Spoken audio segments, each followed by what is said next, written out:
Chapter 1000. An imperial edict had already been sent to Shuzhou. Shuzhou would become the fief of His Highness Jiang of Silla. In the future, all the financial and military affairs of Shuzhou would be decided by His Highness Jiang of Silla. They only needed to report it to the imperial court. The former provincial governor of Shuzhou was recalled by the imperial court, and the other assistant officials stayed. The new provincial governor would be appointed by His Highness Jiang of Silla.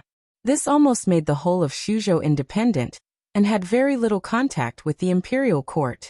It could be said to be a pioneering act that had never happened since the founding of the country. Of course, it was also unprecedented in the history of the Jing kingdom that a foreign minister could be conferred the title of king.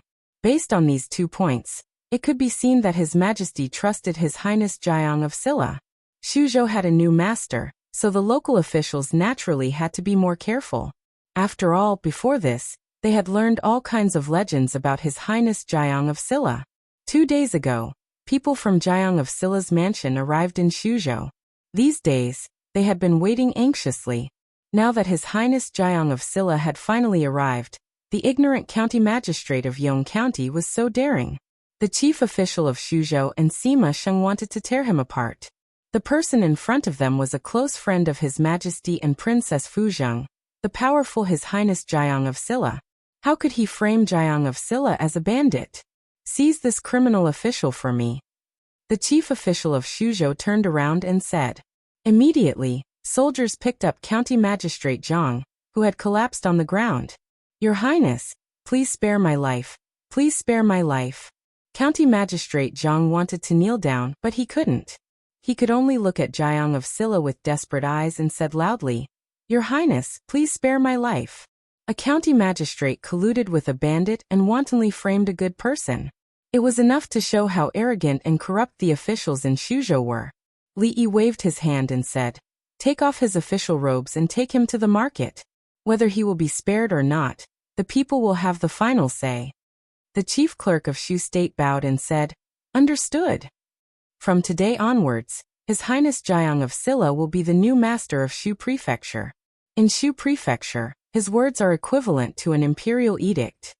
Your Highness, Jiang of Silla. Wang Cheng's face was pale. He walked over and said with a trembling voice, I didn't know Your Highness's identity. I have offended Your Highness in the past 2 days. Please forgive me. Those who don't know are innocent. Li Yi shook his head and said, I haven't thanked you for your care along the way. Do you have time? I'll treat you to a drink. Hearing this, Wang Cheng was stunned. From the beginning, he could no longer treat the young man in front of him as the Li brothers who could drink tea and chat with him. One was just a lowly escort, and the other was the most powerful Jiang of Silla. His Highness Jiang of Silla was actually inviting him to a drink? Old Feng walked over, put his arm around Wang Cheng's neck and said, You're like a woman. After drinking this wine, we'll be real friends in the future. If you encounter any difficulties in Shuzhou in the future, I'll protect you. Wang Cheng naturally knew that this was a blessing that could not be obtained in several lifetimes. He bowed and said, Then thank you very much, Your Highness Jiang of Silla. County Magistrate Zhang was dragged away. The minister of Shuzhou walked forward, pointed to the government runners in the yard, and asked, Your Highness, how should we deal with these people? The person in charge of the government was County Magistrate Zhang. These people were also following orders, so it was impossible for them to be punished as severely as him. Li Yi thought for a moment and said, Each of them will be flogged 10 times as a punishment. If they do evil again in the future, they will not be forgiven easily. Thank you, Your Highness. Thank you, Your Highness. The government runners immediately knelt on the ground and kowtowed like pounding garlic. Even if they would be flogged, they did not dare to resent His Highness Jiang of Silla at all. The others also had time to raise their heads and quietly look at His Highness Jiang of Silla. In the past 2 years, they had heard a lot about Jiang of Silla. Today was the first time that they saw this legendary figure. They only felt that although he was so young, he had a bearing that was different from ordinary people. A little girl skipped into the county government. Looking at Li Yi, she said in a crisp voice, Brother, Sister Rui said that if you don't go back, your food will be eaten up by Sister Rui. After saying that, she skipped out again. Li Yi's expression changed. He hurriedly chased after her and said, "Ask her to leave some for me." Seeing the figure disappear outside the door in an instant, the people were stunned for a moment. Once again, they felt that His Highness Jiang of Silla did have a bearing that was different from ordinary people. The people in Yong County were a little uneasy today. The sergeants guarding the city hurried over and surrounded the county government. Although they did not know what had happened, the situation at that time looked extremely serious. Something big must have happened. It turned out that something big had indeed happened. Otherwise, how could the corrupt county magistrate Zhang be dragged to kneel at the entrance of the food market and attract countless people to watch? The people first felt uneasy and confused. This corrupt county magistrate had been the county magistrate for many years and had done all kinds of bad things. After he was promoted to the county magistrate, he became even worse. He colluded with mountain bandits and extorted the wealth of the people everywhere, which made the people in Yong County anxious and hated him to the core.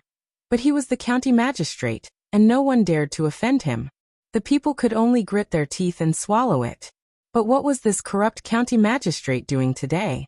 Soon, some warm-hearted people inquired about the ins and outs of the matter.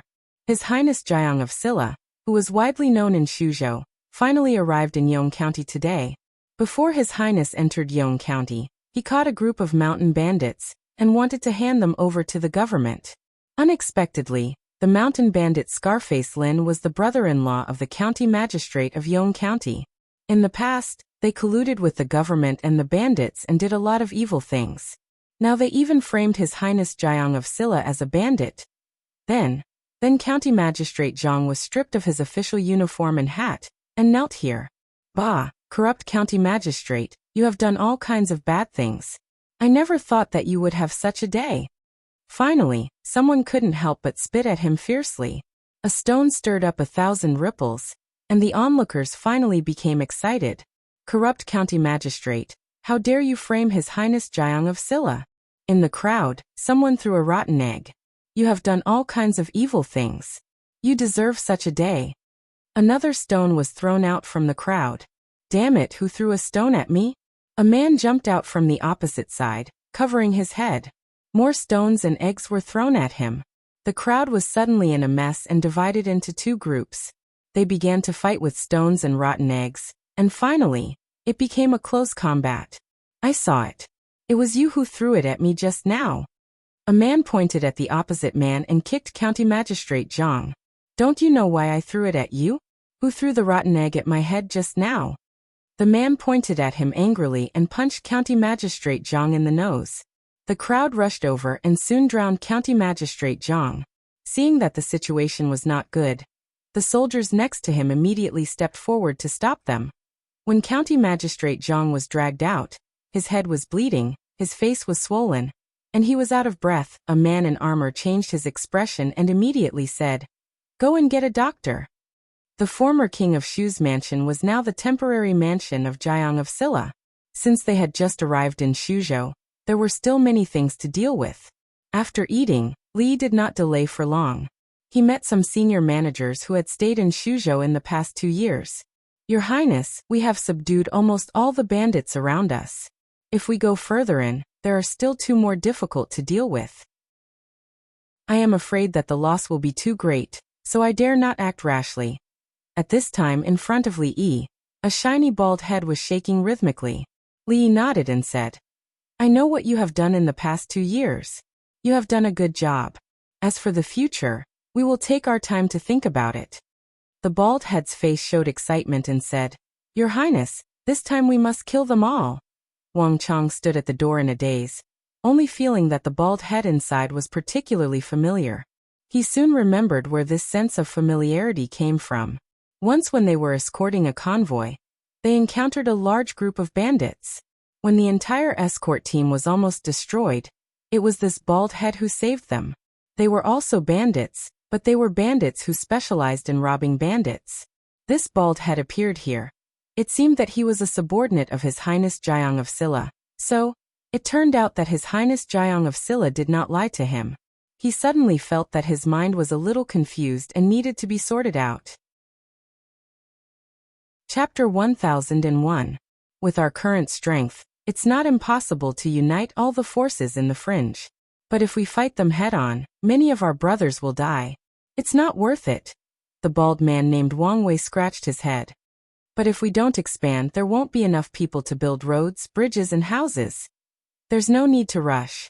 Li patted his shoulder, gesturing for him to calm down. To resist foreign aggression, one must first pacify the internal affairs. One must take one step at a time, and one must eat one bite at a time. The most important thing at the moment was to put an end to the chaos in Shu province. The bandits in the fringe weren't the priority, but the bandits in Shu province that needed to be dealt with urgently, because from this day onwards, the entire Shu province was his territory. A mountain can only accommodate one group of bandits. Which bandits would allow other bandits to behave atrociously in their territory? Wang Chong knocked on the door and walked in. He bowed and greeted. "Greetings, Your Highness Jiang of Silla." Li Yi waved his hand and said, "No need for formalities. Thank you for your hospitality, Your Highness." Wang Chong calmed himself down and said, "The delivery has not arrived yet.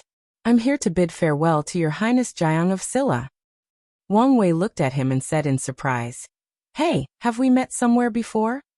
"Thank you, hero, for saving our lives." Wang Chong bowed respectfully and said, 3 months ago, we encountered a group of bandits while escorting the delivery. If it wasn't for you, I'm afraid we wouldn't have survived until now. I seem to have some recollection. Wang Wei scratched his head. Recollection was just a courtesy. In the past 2 years, they had saved many people from the bandits. How could they remember every single one of them? Although they were also bandits, they had their own rules. They were not allowed to attack the traveling merchants, nor were they allowed to harm the common people. Since they were not allowed to do this or that, they could only attack their peers. As a result, there were no more small bandits within a radius of several dozen li within their territory. They either banded together to fight against outsiders, or they latched onto the thighs of some large bandit group, making it difficult for them to act against them. This also caused their performance to plummet in the past few months. After thanking the Baldi, Wang Chong suddenly knelt down in front of Li Yi and said, "Wang Chong requests Your Highness Jiang of Silla to take me in. In the future, I am willing to follow Your Highness' lead. Please get up." Li Yi personally helped him up and said, "Brother Wang has been delivering goods outside all year round, so he should be very familiar with Shuzhou. Maybe he will need your help in the future. If you don't mind, you can work here after this trip." Wang Chong excitedly kowtowed and said loudly, "Thank you, Your Highness." If he could get the protection of His Highness Jiang of Silla in Shuzhou, as long as he did things honestly in the future, what was there to be afraid of? This escort trip was really worth it. As a newcomer, it was the time when he was most short of manpower. It was certainly a good thing to have the help of someone familiar with Shuzhou. After Wang Chong left, the chief official of Shuzhou came in and bowed. "Your Highness, the county magistrate of Yong County has been seriously injured by the angry people. I have just sent him to the medical center for treatment." Li nodded and said, "After the injury is healed, convict him one by one, and then punish him according to the law." Then he looked at him and asked, "What do you think about the management of the bandits in Shuzhou?" The chief official of Shuzhou thought for a moment and said, "Your Highness, Shuzhou is adjacent to the chaotic land. The bandits have been going on for decades. It is hard to imagine that it is difficult to control them comprehensively. In recent years, the government has encircled them dozens of times, but every time there is a move, they will flee to the chaotic land. When the storm subsides, they will come out and continue to commit crimes. We can do nothing." "You mean, we're just going to let it go?" "I absolutely don't mean that." Hearing this, the chief official of Shuzhou immediately said, "I just think that this matter involves a lot of things and needs to be considered at length." Li thought for a moment and said, "Summon all the officials above the 8th rank in the 7 counties. I want to see them at the Yong County government in 5 days." Although he did not know why His Highness summoned the officials of Shuzhou with such great fanfare, the chief official of Shuzhou immediately bowed and said, "Yes, Your Highness." If he wanted to develop Shuzhou, he had to solve the problem of corrupt officials and bandits first. Li already had a plan in mind. Then he suddenly turned around and picked up Yongning, who was quietly approaching him from behind. He gently pinched her nose and said, "You are getting worse and worse. You want to sneak attack me again," Yongning said with some frustration. "I was discovered by my brother again." Recently, Yongning had been learning martial arts from Mississippi Lu. Of course, she was only learning some basic things now. She was young and had strong adaptability. Moreover, she had Mississippi Lu to teach her, and there were 3 supreme masters at home who could consult her at any time. It was likely that when she grew up, there would be another independent heroine in Wulin. Li helped her tidy up her messy hair and said, "You are still too young. When you grow up, your brother won't be able to discover it." Sister Rui also said the same. Yongning nodded vigorously and said, "She said that my brother is the laziest and always doesn't practice martial arts. If I work hard to learn martial arts, when I grow up, my brother will not be my opponent." A few black lines appeared on Li Yi's forehead. She actually talked bad about him to Yongning when he was not there. This Rui was too outrageous. Li Yi looked at her and asked, "What else did she say?" "She also said that when that time comes, I will be able to spank my brothers but like her." Yongning hugged his neck and said, "I can't bear to spank my brother's butt. I want to learn martial arts well so that I can protect my brother in the future." Although Yongning was still protecting him as usual, Li Yi had enough vigilance in his heart. Yongning was still young and pure like a piece of white paper. What she would become in the future depended on how they smeared this piece of white paper. Li Yi went to smear it carefully himself, so he naturally would not worry. Girls were always likable. In terms of likability, even Li Duan could not compare to her. Drunken Emo taught her how to draw and dance. Ruoqing taught her how to read and play musical instruments. Rui told her stories and treated her like a daughter. They had all added some color to this piece of white paper. However, if Mississippi Lu had to add a few strokes on this piece of paper from time to time, things would not be good. One Lu Rui was enough in the family. There must not be another Rui. Li Yi pinched her little face and said, "Cinny, you must remember to listen to Sister Rui more in the future. Listen to Sister Ruoqing and Sister Drunken Emo more. Also remember to stay away from Sister Rui." Yongning blinked her eyes at him and asked, "Why?" Li Yi looked at her and guided her patiently. "Because Sister Rui always spanked my brother's butt. Anyone who spanked my brother's butt is a bad person." Yongning looked at him, then looked behind her and asked, "Sister Rui, is brother right?" Li Yi was stunned. Then he gently flicked her forehead and said, "Little girl, when did you learn to lie? It's wrong to lie. Remember, don't lie in the future." A cold voice came from behind him. "Lying is wrong, but is it right to speak ill of people behind their backs?" Chapter 1002. What bad words? Li Yi turned to look at Mississippi Lu and asked in surprise, "When did you come, Rui?" "Not too early." Mississippi Lu hugged her sword and said, "When you asked Cinny to stay away from me." Li Yi waved his hand and said, "You're kidding. Why would I say something like that?" Sister Rui spanked brother's butt. Yongning looked at him and reminded, "Brother said that those who spanked others were bad people, so Sister Rui is a bad person. Kids shouldn't listen to what others say." Li Yi looked at her and said seriously, "Spanking is a sign of affection and scolding is a sign of love. A family should love each other.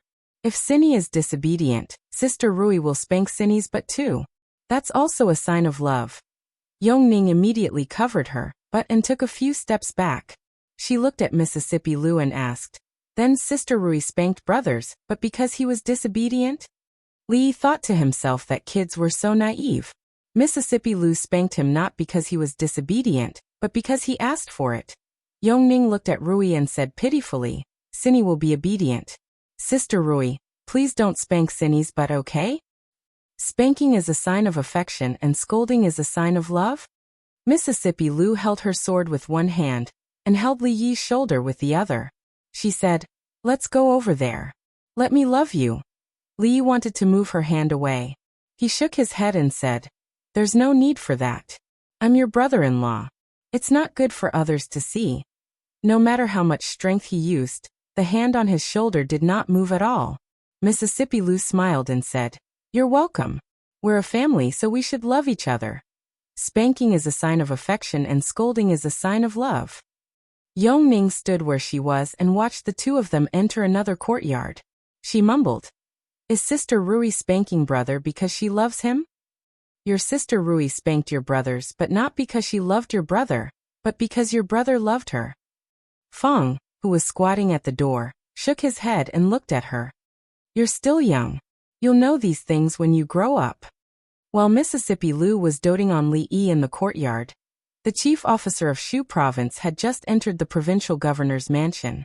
Obviously, as soon as he arrived in Shuzhou, he encountered bandits and saw the collusion between the Yongzhou County magistrate and the bandits. His Highness Jiang of Silla was really angry, and he was determined to eliminate the bandits in Shuzhou. It was good that His Highness Jiang of Silla had such thoughts, but he had been in Shuzhou for many years. No one knew better than him how serious the bandits in Shuzhou were. Not to mention the fact that there were as many bandits as there were hairs on a cow. It would take a lot of manpower and resources to completely eliminate them. He also didn't know if the county magistrates could afford it. Just talking about the collusion between officials and bandits, the yamen was a den of bandits and a protective umbrella for some bandits. This was a huge obstacle to this matter. The various yamens in the 7 counties of Shuzhou were more or less involved in this kind of thing. When His Highness Jiang of Silla issued the decree, the people below responded passively for various reasons. Just like the previous times when they tried to suppress the bandits, it was impossible to achieve any results. His Highness Jiang of Silla would lose face if he failed to suppress the bandits. He might vent his anger on them. There was currently no provincial governor in Shuzhou. As the chief officer, he was temporarily in charge of all affairs. Naturally, he wanted to be promoted to a higher position. If he messed up this first task and angered Jiang of Silla, it would not be a good thing. Putting aside the success of suppressing the bandits for the time being, Her Highness had ordered that all officials of the 7th and 8th rank and above should appear in the Yong County government 5 days later. He had to handle this matter properly. As soon as he entered the magistrate's office, he ordered the advisor who came to greet him, "Send someone to send a message to the other 6 districts immediately. Inform all officials above rank 8 to appear in the Yong County Magistrate's office within 4 days. This is an order from King Jing. Anyone who disobeys will be severely punished." The advisor immediately nodded. "Yes, Your Excellency. I will arrange it immediately." In addition to Yong County, there were 6 other counties under the jurisdiction of Shu Province. Because of their remote location, the areas of these counties were much larger than ordinary counties. However, if one rode a fast horse from Yong County to the farthest county, Ji County, it would take them a day to get there. Ji County Yamen. The magistrate of Ji County had just sent off the messenger from Yong County. When he walked back to the Yamen, his expression was a little ugly. This Jiang of Silla had only arrived in Shuzhou for a day. Why did he want to summon everyone? What was he planning? He had just asked the messenger indirectly. This time, Jiang of Silla had summoned all the officials of the 8th rank and above from the 7 counties to discuss the suppression of the bandits. If the bandits in Ji County were really suppressed, he would lose his most important source of income. How would he be able to marry a 7th concubine? Your Excellency, don't worry. When the king of Shu was still alive, he also suppressed the bandits a few times. Over the years, he has suppressed the bandits many times. Beside him, a man with a goatee said with a smile, "Different situations call for different actions. If they want to suppress the bandits, we just have to cooperate. As for whether or not we can succeed, that will depend on the will of the heavens. You don't know." The magistrate of Ji County shook his head and said, "This Jiang of Silla is not an ordinary person. It's best to be careful. Send someone to tell Lu Huzi to stay put for the time being. It's best if he stays in his nest and doesn't come out. Otherwise, if anything happens, don't blame me for not showing mercy." "All right, I will inform him immediately." Also, the magistrate of Ji County thought for a moment and said, "Make some preparations. I have to leave for Lin County immediately. This time, I still have to discuss this with Huang. I will send someone to inform Magistrate Huang first. Go." In a forest somewhere in Ji County, more than a dozen thatched cottages were scattered in picturesque disorder. At this moment, in an empty space in front of the thatched cottages, a man with a big beard looked at his subordinates opposite him and frowned. "Look at how scared you all are. It's just a few words from outside, and you're already so scared. How much money has that way guy taken from us all these years? If we're done for, he'll be done for too. Would he dare to suppress us?"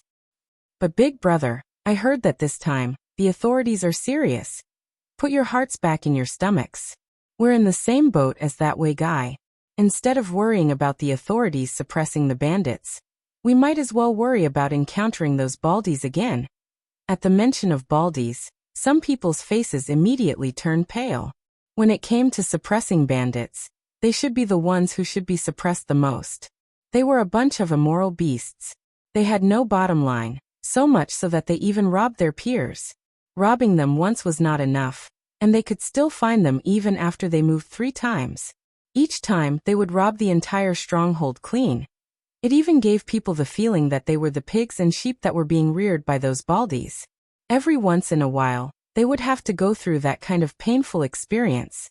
The man with the big beard thought about it and said, "No, we still have to inform others about this matter. If the authorities want to play, then we'll play with them." The chief clerk of Shuzhou was very reliable. When the 5 days were up, Li arrived at the Yong County government. Of the 7 counties in Shuzhou, except for the county magistrate who was still recuperating from his injuries in prison, none of the officials from the other counties were missing. "Greetings, His Highness Jiang of Silla." As he approached the yamen, the people opposite him immediately bowed to him. "Dispense with the formalities." Li waved his hand and asked, "Do you know why I called all of you here today?" The person at the front nodded and bowed. "Your Highness, Chief Clerk Zhao has already told us that His Highness Jiang of Silla has summoned us here because of the bandits in Shuzhou." "That's right." Li nodded and said, "The bandits in Shuzhou are serious. The bandits are rampant and lawless, and the people have no way to live. It should be the responsibility of the local officials like you to clean up the bandits and stabilize the law and order. With the situation in Shuzhou, you are duty-bound. Of course, I summoned you here today not to punish you for your crimes." As soon as these words came out, all the officials present were relieved.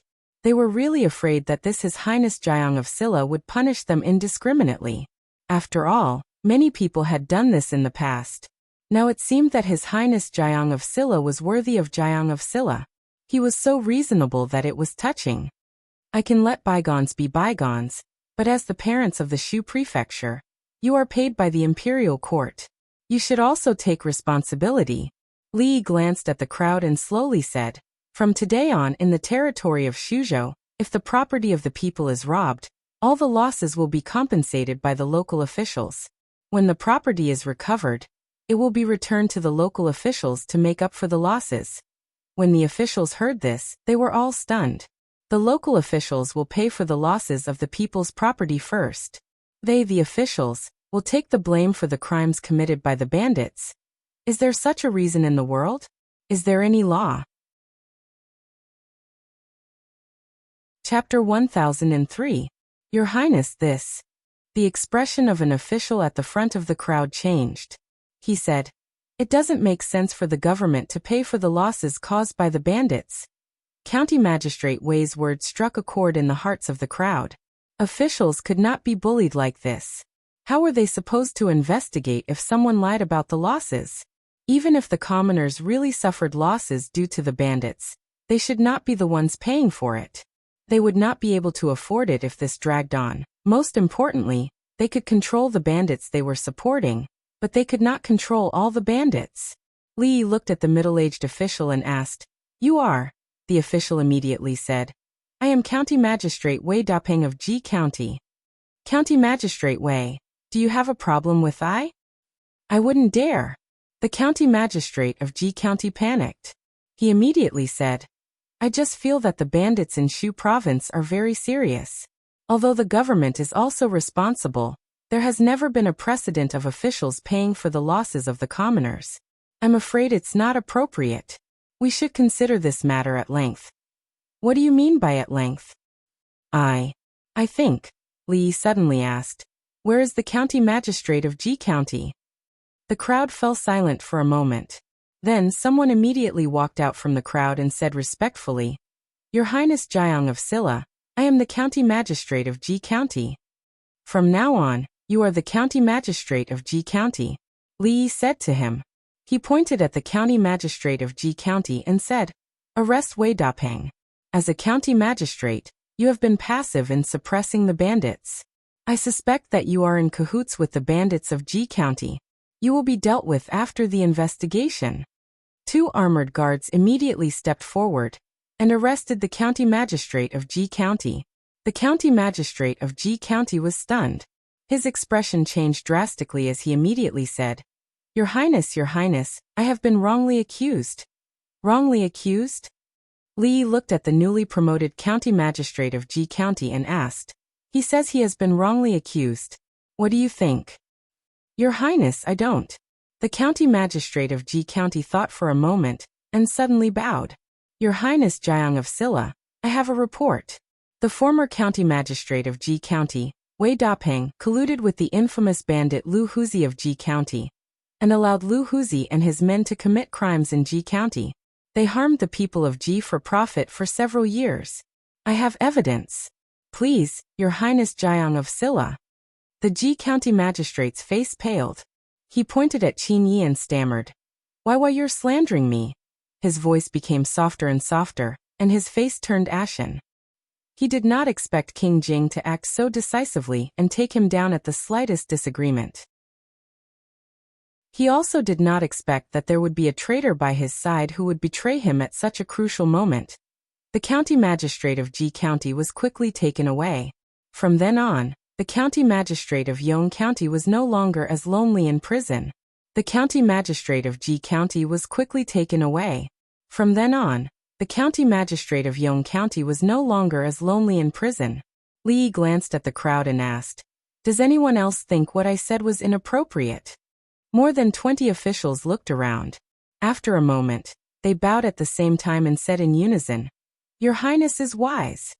The county magistrate of Ji County had only spoken the truth, but he had been stripped of his official hat and thrown into prison. Who would dare to say anything else? Who would dare to object? Jiang of Silla was obviously not as kind as he looked. He had only been in Shuzhou for a few days, and 2 county magistrates had already been taken down. Who knew if they would be next? Li Yi shook his head and said, "It's okay. If there are any problems, we can discuss them together. Only with discussion can we make progress. Speak freely. I won't blame you." One of the officials thought for a moment and carefully stepped forward. He said, "Your Highness Jiang of Silla, you are?" "I." The official subconsciously wanted to answer, but he seemed to have thought of something. His expression changed, and he suddenly clutched his stomach. He said, "I have an unbearable stomach ache. Can I go to the toilet first? People have 3 urgent needs. Go." Li Yi waved his hand and said, "Does anyone else have any objections?" The crowd was silent. If it had not been for what had happened just now, they might have thought that His Highness Jiang of Silla was reasonable and open-minded. But now, they would not fall for such a clumsy trap unless there was something wrong with their brains. One of the officials smiled and said, "Your Highness is wise. I admire you. I have no other objections." Bootlicker disgusting. Behind him, a person looked at him with an extremely disdainful gaze. The person walked forward and bowed. "Your Highness's plan is flawless. This lowly official's admiration for Your Highness is like a surging river, unending. I have no objections." "I have no objections either." "Since no one has any objections, then this matter is settled." Li Yi looked at them and said, "You go back to your districts immediately. I will inform you in 2 days as to how to suppress the bandits." Seeing His Highness Jiang of Silla walking out of the county office, the crowd let out a long sigh of relief. An official suddenly turned around and looked at another person with a bright smile on his face. He said, "Magistrate Zhang, we have been colleagues for so long and haven't had a good gathering. Why don't we go back together? I will hold a banquet at Spring Fragrance House tonight. Magistrate Fong, we haven't had a drink together for a long time. Let's have a good drink today. Lord Go, it's my fault for offending you in the past. I will hold a banquet at home tomorrow. You must do me the honor. On the way back, Fong asked with a puzzled face, Young master, there are not many good people among these officials. Why don't you kill them all? Why keep them alive? When Fong was smart, he was like a fox who could see through the world and experience the vicissitudes of life. When he was stupid, he was like a stupid fox. When they first arrived in Shuzhou, the biggest problem they faced was that there was no one they could use. To replace all the officials in Shuzhou was a simple matter for him. But after replacing them, would he let Fong be the county magistrate? These people could pass through layers of selection in the imperial examination and sit in the position of county magistrate. Which one of them did not have some real ability? Moreover, they had been in Shuzhou for many years. No one knew everything about Shuzhou better than them, and no one was more suitable to sit in this position than them. Of course, the premise was that they were obedient. This time, the removal of the county magistrates of Yong County and Ji County should give them peace for a while. In the future, things could be done step by step. They could not be rushed. He looked back at Fong and said, Go get Wang Wei for me. Not long after, a bald head appeared in front of Li Yi. Wang Wei scratched his head and asked expectantly, Your Highness, what can I do for you? Don't you need people to repair roads and build houses? Li Yi thought for a moment and said, Put the matter of the fringe aside for now. I will leave the bandits in Shuzhou to you this time. Wang Wei was stunned for a moment, then exclaimed in joy, We can move out on a large scale. Just pick 100 brothers. I will ask the Lu League to help you. This time, none of the bandits in Shuzhou will be left alive. Don't worry, Your Highness. Wang Wei patted his chest, his eyes glowing. How can we let these small fries mess around in our territory? This time we will rob them along with their money. After feeding them for so long, it's time to pull in the net. Chapter 1004. The county magistrate of Yong County was convicted of colluding with bandits, taking bribes, misappropriating public funds for personal use, and accepting bribes, a total of 18 crimes.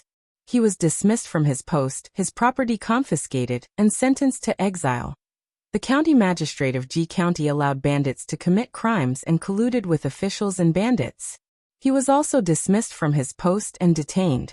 His fate would not be any better than that of the county magistrate of Yong County.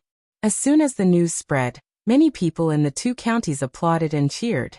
As the parent officials of the two counties, not only did they not uphold justice for the people, but they colluded with bandits to bring harm to the people, causing unrest in the areas under their jurisdiction. The people were full of complaints. They only had themselves to blame for what happened today. It was also what the people of the two counties had been looking forward to for a long time. All of this was thanks to His Highness Jiang of Silla, who had just arrived in Shuzhou not long ago. As soon as he arrived in Shuzhou, he arrested 2 corrupt officials in a thunderous manner.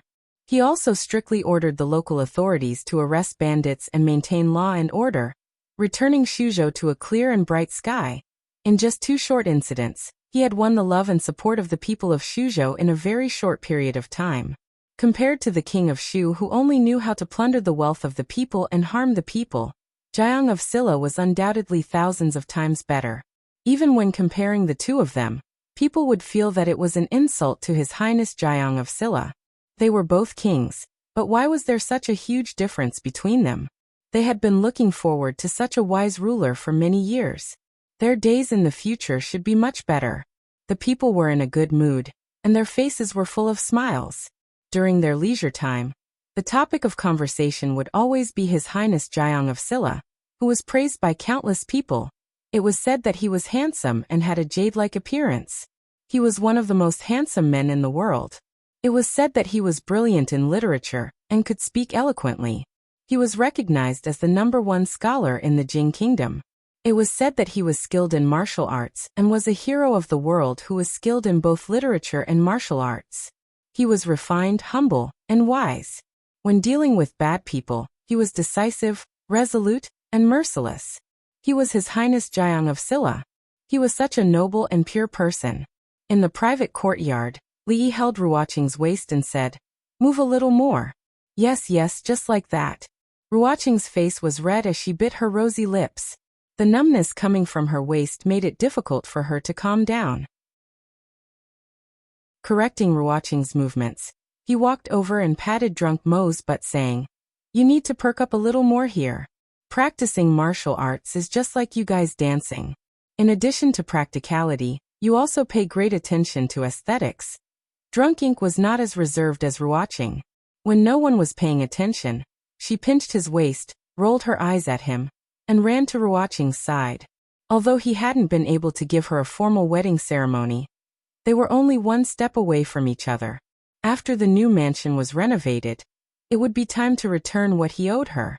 Everyone in the Li family practiced martial arts now. Of course, it was different from Mississippi Lu's original intention to pursue the end of martial arts. Yongning wanted to learn martial arts well, so that she could protect him in the future. Drunk Mo and Ruoqing wanted to practice martial arts because they heard that practicing that kind of martial arts could delay aging and maintain eternal youth. Few women could resist the temptation of these words. Of course, Li also hoped that they could learn a little martial arts.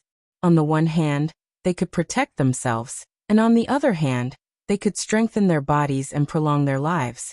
Their bodies were weak, and he did not expect them to practice martial arts well like Mississippi Lu to bully him every day.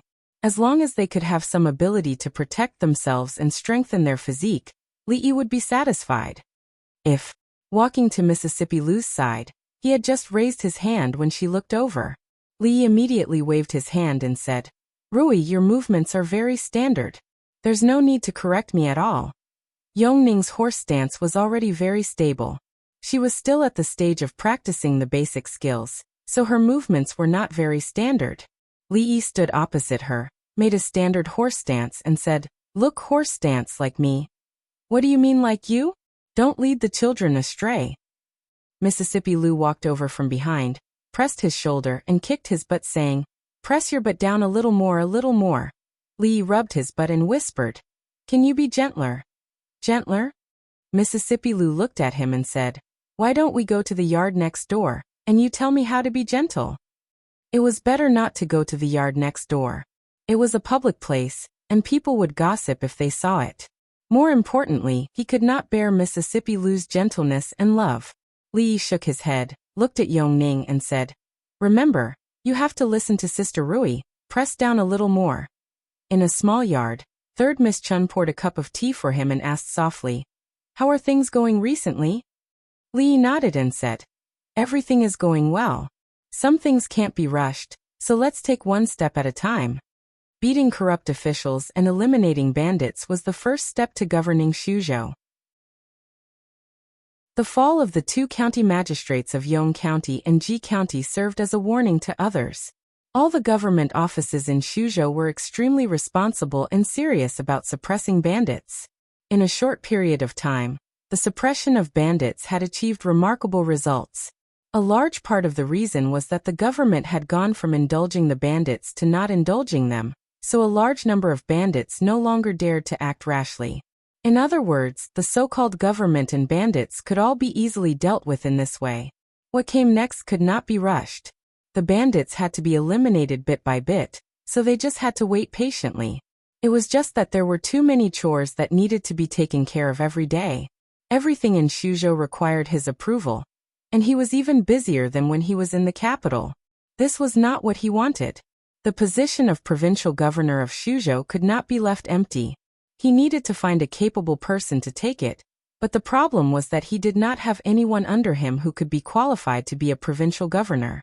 Should he ask Li Xian to send a reliable person over when he wrote a letter next month? Lift your foot. Chen Chong held a broom in his hand and swept along the way. He glanced at Li Yi and said indifferently, "The third mistress did not ask him to arrange too many servants here." Even the dignified Chen Chong now had to occasionally do some sweeping and desk work. "You have done well on this matter," Chen Chong said casually as he swept. "Most of the bandits in Shuzhou are raised by the government. As long as the government does not condone them, half of the bandits will be gone."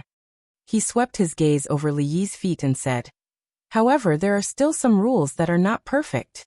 There have already been a few cases of merchants making false reports of losses. If we do not do anything about it and hold on to the government, It will cause the officials in Shuzhou to panic and have the opposite effect.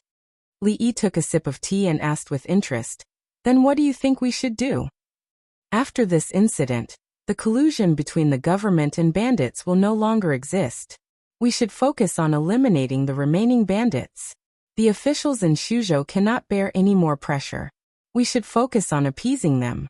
It is impossible that you do not understand the principle of having a stick in one hand and a jujube in the other. And then, when you said govern just now, you have to govern as well as manage. Shuzhou is located in a remote area and is relatively far from the capital, but it is a rare commercial center. Countless merchants from many countries pass through this place. It is a pity that the officials in Shuzhou are blinded by some small profits. Anything else? Its geographical location is blessed by the heavens. If we can eliminate the bandits in Shuzhou, clean up the government, and have a long-term vision, attract merchants from all countries to come here, encourage the people to focus on agriculture and promote production. In at most a decade, this place will become the second capital. Li Yi put down his teacup and looked at Chen Chong as if he was looking at a piece of gold covered in dust. As expected, an old fox was an old fox. For him to be able to get to this position, he definitely did not rely on pulling strings. When he thought of this, he realized that Chen Qing from the Chen clan was definitely not someone who was easy to deal with. After all, to be able to get to the position of a servant, it was not possible to rely on pulling strings. Li Yi looked at him, and a smile suddenly appeared on his face. "Official Chen." Chen Chong gripped the broom, a hint of wariness appearing on his face. He asked, "What do you want to do?" "Nothing much. I just want to ask." Li Yi looked at him and asked, "Do you desire power?" Chapter 1005. What power? Chen Chong held the broom in his hand and looked at him. For some reason, when he saw the kind smile on his face, his hair stood on end. The Chun family was once prominent and ranked as a duke. Lord Chun, you were also an official in the Minister of State. You were glorious and had a bright future. Li shook his head and sighed. But now, you can only sweep the courtyard with a broom. Have you ever thought? Of course I have thought about it. Chen Chong glanced at him and said, "This is all because of you." "Ah. The reason the Chen family has fallen to such a state, and the reason I have to sweep the courtyard with a broom is all because of you." Li raised his teacup and put it down. He thought for a moment and said, "I'm not talking about who or who. I'm saying, are you really willing to go from being an official in the court to only being able to sweep the courtyard?" "I am willing." Chen Chong poured a cup of hot tea for third young lady Chen and calmly said, "I'm getting old. As long as I can live a stable life, it doesn't matter if I'm an official or sweep the courtyard. In my opinion, sweeping the courtyard is more leisurely." Not thinking about progress, he was not thinking about progress at all. In any case, he had come from the house of Duke, and had sat in one of the most popular positions in the court. At his age, his career path was the smoothest and his future was the brightest. He should be the most ambitious and ambitious. Dong Wenyun had already reached the position of prime minister at his age, and yet he only thought about sweeping the courtyard? He only wanted to be leisurely? Degenerate. Although life is full of ups and downs, we cannot forget to struggle. Old steeds are still in the stable and have great ambitions. Martyrs in their twilight years still have great ambitions. Jiang Zia became prime minister at the age of 80. Sun Wukong went on a pilgrimage to the west at the age of 500. And Bai Suzhen only descended the mountain to fall in love at the age of 1000. Li shook his head and said, "Lord Chen, you are just over 40, not even half of Jiang Taigong's age. How can you be so depressed? I have a position of provincial governor here, 3 levels higher than your previous position.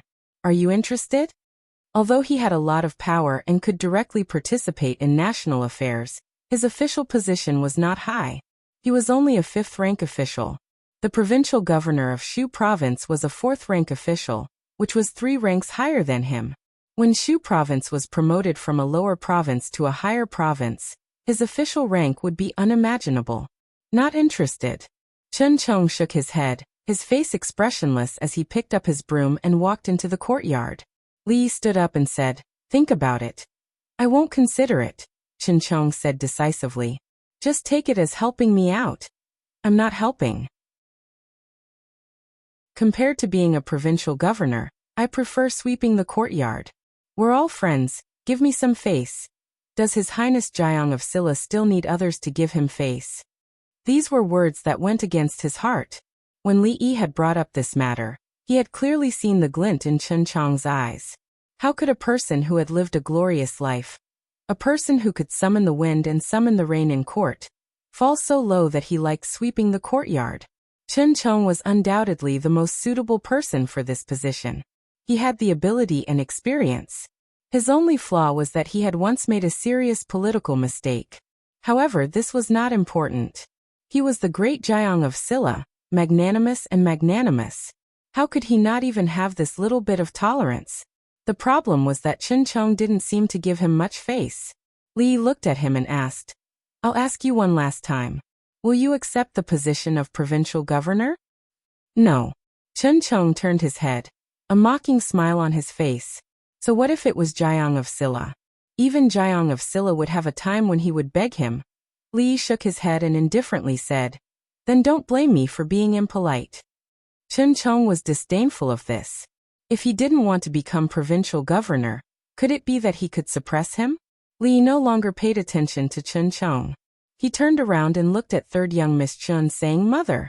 Third young Miss Chun smiled and nodded. She raised her head to look at Chen Chong and gently said, Second brother. Lord Chen, Provincial Governor Chen, I'll go back and issue a decree. You can take up your post tomorrow. On the issue of Shuzhou, Li Xian had given him a lot of freedom. From the position of provincial governor to that of local officials, he didn't need to go through the procedures of the Ministry of Personnel. He looked at the broom in Chen Chong's hand and said, Of course, if you like sweeping, you can continue this hobby after you become provincial governor. No one will stop you. See you later. Li Yi waved at him again and walked out of the courtyard. Chen Chong threw down the broom and walked to sit beside third young Miss Chen. He poured himself a cup of tea and gulped it down. He said with some dissatisfaction, Miao Yu, you spoil him too much. Third young Miss Chen smiled and said, If I don't say anything, how can second brother find a way out of this embarrassing situation? Chen Chong's face turned red. Miao Yu, what do you mean by that? Nothing. I'm going to take up my post tomorrow. Second brother should make some preparations. She stood up with a smile and said, I'm going to see my precious grandson. The Li family is still lacking in numbers. It would be great if Ruoqing and Zuamo could add 2 more members to the family. She quickly walked out of the courtyard, leaving only Chen Chong sitting there, his face alternating between red and white. In the short span of half a month, the problem of banditry in Shuzhou had been brought under control. Even the local people of Shuzhou would not believe such a thing, let alone others. Shuzhou had been plagued by banditry for decades. The previous provincial governor had dealt with it. The previous provincial governor had dealt with it, and the previous provincial governor had dealt with it. Even that good-for-nothing king of Shu had symbolically dealt with it twice. But in the past few decades, no matter what the government did or what measures they took, it was only a temporary achievement. The effect was very small, and it could not be compared to the effect of His Highness Jiang of Silla's suppression of banditry. His Highness Jiang of Silla had ordered that if the people suffered losses due to banditry, the local government would pay for it in advance. Everyone knew that in these days, the government was a den of banditry. Just this rule alone had eliminated half of the banditry in Shuzhou. Of course, there were also people who took advantage of the situation. A few people with bad intentions took the opportunity to falsely report their losses to the government. After being found out, they were severely beaten dozens of times. They were unanimously spurned by the people, and such things rarely happened again. The situation in Shuzhou had really changed a lot recently. In the past, people in Shuzhou would be in danger of encountering banditry, even if they walked on the official road in broad daylight, let alone walking at night. Now, when banditry walked on the mountain road in Shuzhou, they had to worry about whether there were soldiers lying in ambush in the bushes beside them. When they saw pedestrians walking alone, they had to think carefully about whether they were bait thrown out by the government or a hero with unparalleled martial arts skills, using himself as bait and waiting for them to walk into the trap. For a moment, the banditry in Shuzhou was in a state of panic, and everyone was in danger. They could not live on like this anymore. In a mountain village in Ji County, a thin man rushed into a room and said to the one-eyed man sitting in a seat in panic, "Big brother, bad news. We've been surrounded." "What?"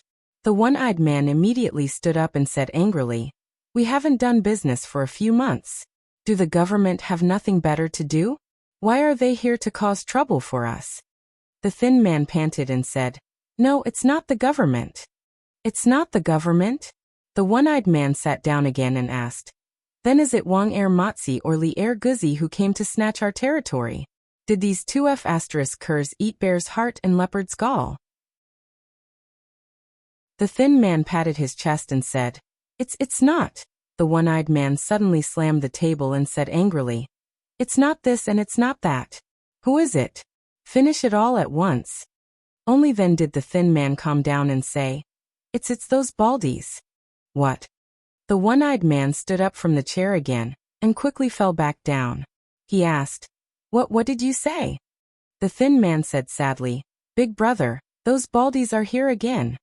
At that moment, dozens of people were blocking the entrance of the village.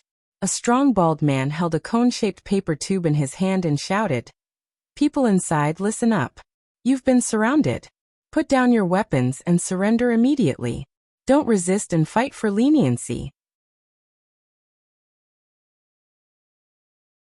Chapter 1006. Big Brother, What Should We Do? In the stronghold, dozens of people surrounded the one-eyed man, looking anxious. One of them thought for a moment and immediately said, "Why don't we take the small path behind us?" The one-eyed man shook his head and said in a low voice, "Have you forgotten what happened last time? That small path must be blocked by them now." Many of them trembled when they heard that. Last time, a few of them had tried to sneak away from the small path behind them when those people came in from the front. In the end, they were beaten half to death and hung from trees for several hours. Another person gritted his teeth and said, "Then we'll fight them. At most, we'll fight to the death." "Fight to the death?" The one-eyed man looked at him and asked, "Do you think we have the ability to do that? Have you forgotten what happened the last time?" As soon as he said that, everyone's faces showed a look of horror. The last time, which was the first time those baldies had come, dozens of people from the stronghold had charged at them, but they had been beaten by 3 people until they could not even get up. Their fists and feet were so fast that they could not even see them clearly. The baldies were not the scary ones, but the people they had brought with them. They could not beat them, nor could they run away. What else could they do? Wait for death. "Don't panic," the one-eyed man said in a low voice. "If they want to rob us, it doesn't depend on what they want, but what we have. We haven't opened for business for a few months. Tell me, what else do we have in our stronghold?" As soon as he said that, everyone suddenly understood. That's right. Big Brother is right. We have nothing. What are we afraid of? The market had not been good for the past few months, and they had not even opened for business. In the past month, the government had been suppressing the bandits, so they did not dare to act rashly. Now that the stronghold was about to run out of food, and there was not even rice in the porridge they ate every day, what did they have to be afraid of? Those people could not rob them, but they would not rob them, right? After dealing with them twice, and exchanging information with their peers nearby, they already knew that these baldies were very principled. They only robbed and did not kill. If they obediently handed over their belongings, they would not even hurt them.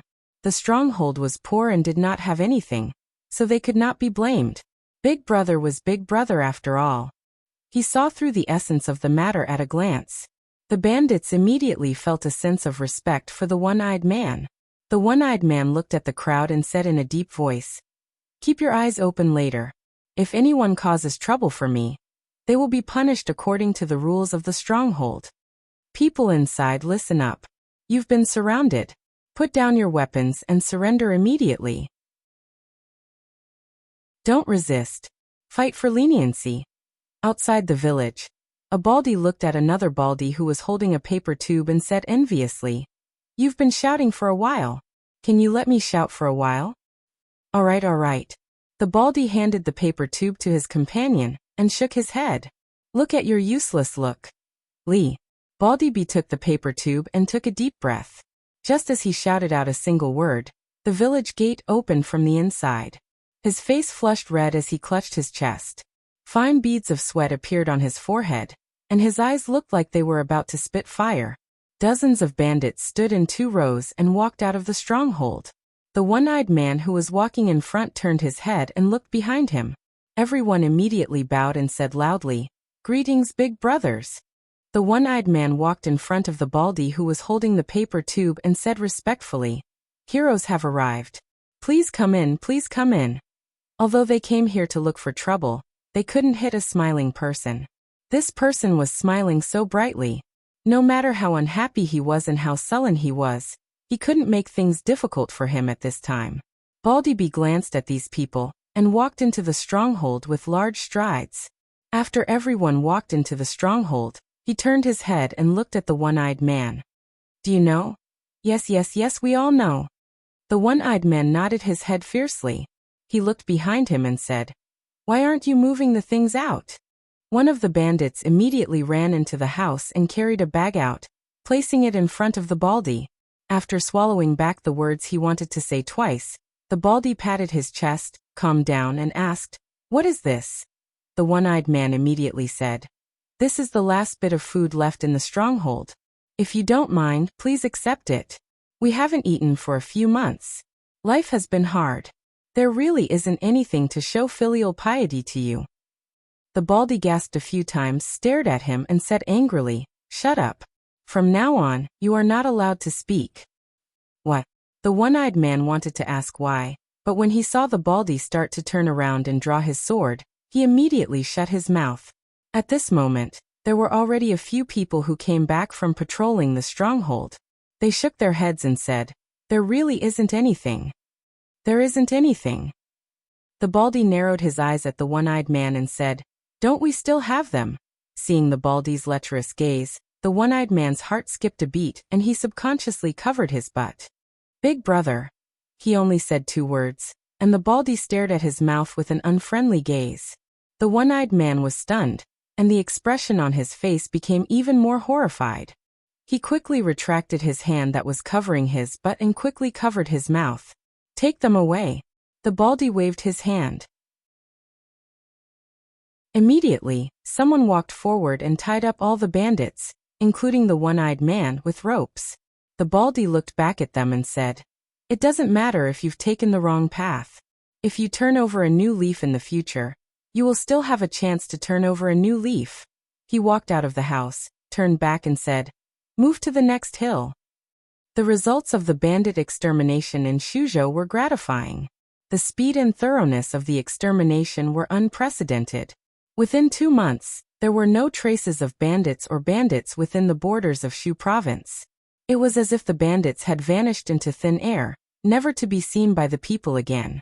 Some said that they had forsaken evil for good. Some said that they were driven deep into the mountains to be fed to the wolves. Some even said that they had escaped to the fringe and reclaimed their territory. No matter what happened to them, ever since the founding of the Jing Kingdom, the banditry that had plagued Shu State for decades had finally been completely eradicated. When he first arrived in Shu State, His Royal Highness King Jing, who was deeply loved and respected by the people, strictly enforced the governance of the officials and eliminated the bandits. He single-handedly opened the curtains to a new era. Deep in the fringe in a mountain somewhere, dozens of houses were scattered all over the place. A man hurriedly ran into one of the houses and said in a panic, "Your Highness, bad news. Bad news." Inside the house, 2 men were chatting and drinking. The man on the left frowned and looked at him asking, "What's the matter?" "Your Highness, the people we left in Shuzhou have all been uprooted by the authorities. Not a single one is left." "What?" The man stood up abruptly and blurted out, "How is that possible? Did they find out?" Although he had escaped from Shuzhou back then, he had still left a backup plan there. Many of his subordinates had disguised themselves as bandits, and other than a few trusted aides, no one else knew about this. There were as many bandits in Shuzhou as there were hairs on a cow. How could those people be eliminated? "I don't think so." The servant shook his head and said, This subordinate has also just found out that the 7 counties of Suzhou have carried out a thorough bandit extermination a few days ago. In just 2 short months, almost all of the bandits in Suzhou have been wiped out. Really? The man was puzzled. He then turned to look at the man beside him. The man was also puzzled. He murmured, "Impossible. It's impossible that no one reported such a major event." The man looked at him and asked, "When was the last time you came into contact with the believers in Suzhou?" 3 months ago, the man replied.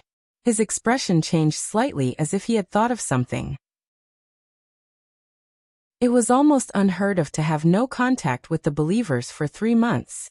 To think that the bandit extermination campaign was so thorough. The man beside him had a gloomy expression. He had done bandit extermination before and knew how difficult it was. He asked, "Who is so capable?" The servant raised his head and looked at him. He licked his lips and slowly said, "Jiang of Silla." "Jiang of Silla?" The man was startled. He looked even more puzzled. "Who is Jiang of Silla?" Chapter 1007. Shu Province was the territory of the Jing Kingdom. This Jiang of Silla who came to Shu Province to exterminate bandits was naturally a prince of the Jing Kingdom. However, no matter how hard the king of Shu racked his brains, he could not figure out who this Jiang of Silla was. He knew King Qi, King Xian, King Jin, King Ning. He knew all the princes of the Jing Kingdom, except for this Jiang of Silla. How many years had it been since such a title had appeared? Your Highness. The servant stammered. He raised his head and looked at the king of Shu. Jiang of Silla. Jiang of Silla is Li Yi. The king of Shu stood rooted to the ground. He looked back at the servant with some difficulty and asked, "What did you just say? Jiang of Silla? Who is Jiang of Silla?" The servant pursed his lips and said, "Your Highness, Jiang of Silla is Li Yi. We live in the depths of the Bedlam, and do not have access to information. That Li Yi was conferred the title of Jiang of Silla a few months ago." Jiang of Silla, Jiang of Silla. The king of Shu revealed a shocked expression. Then he became a little crazy. Jiang of Silla. Li Yi. What right does he have? What right does he have to be Jiang of Silla? Are all the courtiers dead? Are all the members of the royal family dead? How could they let such a ridiculous thing happen? The servant panicked and immediately said, "Your Highness, please calm down." After a long time, the king of Shu finally regained his composure. He lowered his voice and asked, "He is already Jiang of Silla. Why did he come to Shu Province?" The servant opened his mouth and said, Your Highness, this." The king of Shu looked at him and said furiously, "What are you stuttering about? Speak." The servant lowered his head and slowly said, Suzhou is the fief of Jiang of Silla. He has now occupied our former prince's mansion. The first thing he did when he came to Suzhou was to reorganize the government and vigorously eliminate the bandits in Suzhou. Shu Prefecture is now his fief, and he even occupied I's mansion? The king of Shu fell back onto his chair, staring blankly ahead. Shu Prefecture. That was Shu Prefecture. Not only did Shu Prefecture not belong to the king of Shu, but it had also become the fief of his enemy? He caused him to lose his position as crown prince. He caused him to be like a stray dog. He could only hide in the deep mountains, cut off from news, and face endless pests every day. Wasn't it enough that he caused him to be reduced to this state? Now he even wanted to invade his fief and occupy his prince's mansion. The king of Shu was trembling with anger. His eyes were bloodshot, and he clenched his fists tightly. He hissed, Li, I will not live under the same sky as you. Your Highness, I still have some matters to deal with in the church. I'll be leaving first. The youth surnamed Feng glanced at him, and left in a hurry after saying that. He had no time to care about the matter between the king of Shu and Li Yi. Although he had quite a grudge with that person, the most important thing at the moment was to find out what had happened to the believers of the holy religion in Shu Prefecture. According to his calculations, the last time the believers of the holy religion came to report, the news that Li Yi had become the Jiang of Silla should not have reached Shu Prefecture yet. However, 3 months had passed since then. It was impossible for there to be no news of such a major incident in Shu Prefecture. Damn it, What the hell is going on? He cursed and quickly walked out of the courtyard. A man in purple followed closely behind him and asked in a deep voice, "Protector, what happened?" The youth surnamed Feng said coldly, "Who is in charge of the believers in Shu Prefecture? Ask him to come and see me immediately." A moment later, a man in blue knelt in front of him and said in surprise, "Protector, I also found something strange about this matter, and was about to go to Shu Prefecture to check it out." The bandits in Shu Prefecture had almost been eliminated, although there were still some that had slipped through the net, and it was difficult to catch them all. It was not a big deal. Even the capital could not maintain absolute security. The daily affairs of Shu Prefecture were handled by the newly appointed provincial governor Chen Chong. There was no need for him to worry about everything. In terms of governance, there would not be too many problems in a short period of time. The bandits that had been eliminated in the past few days were all sent to the fringe to pave the way.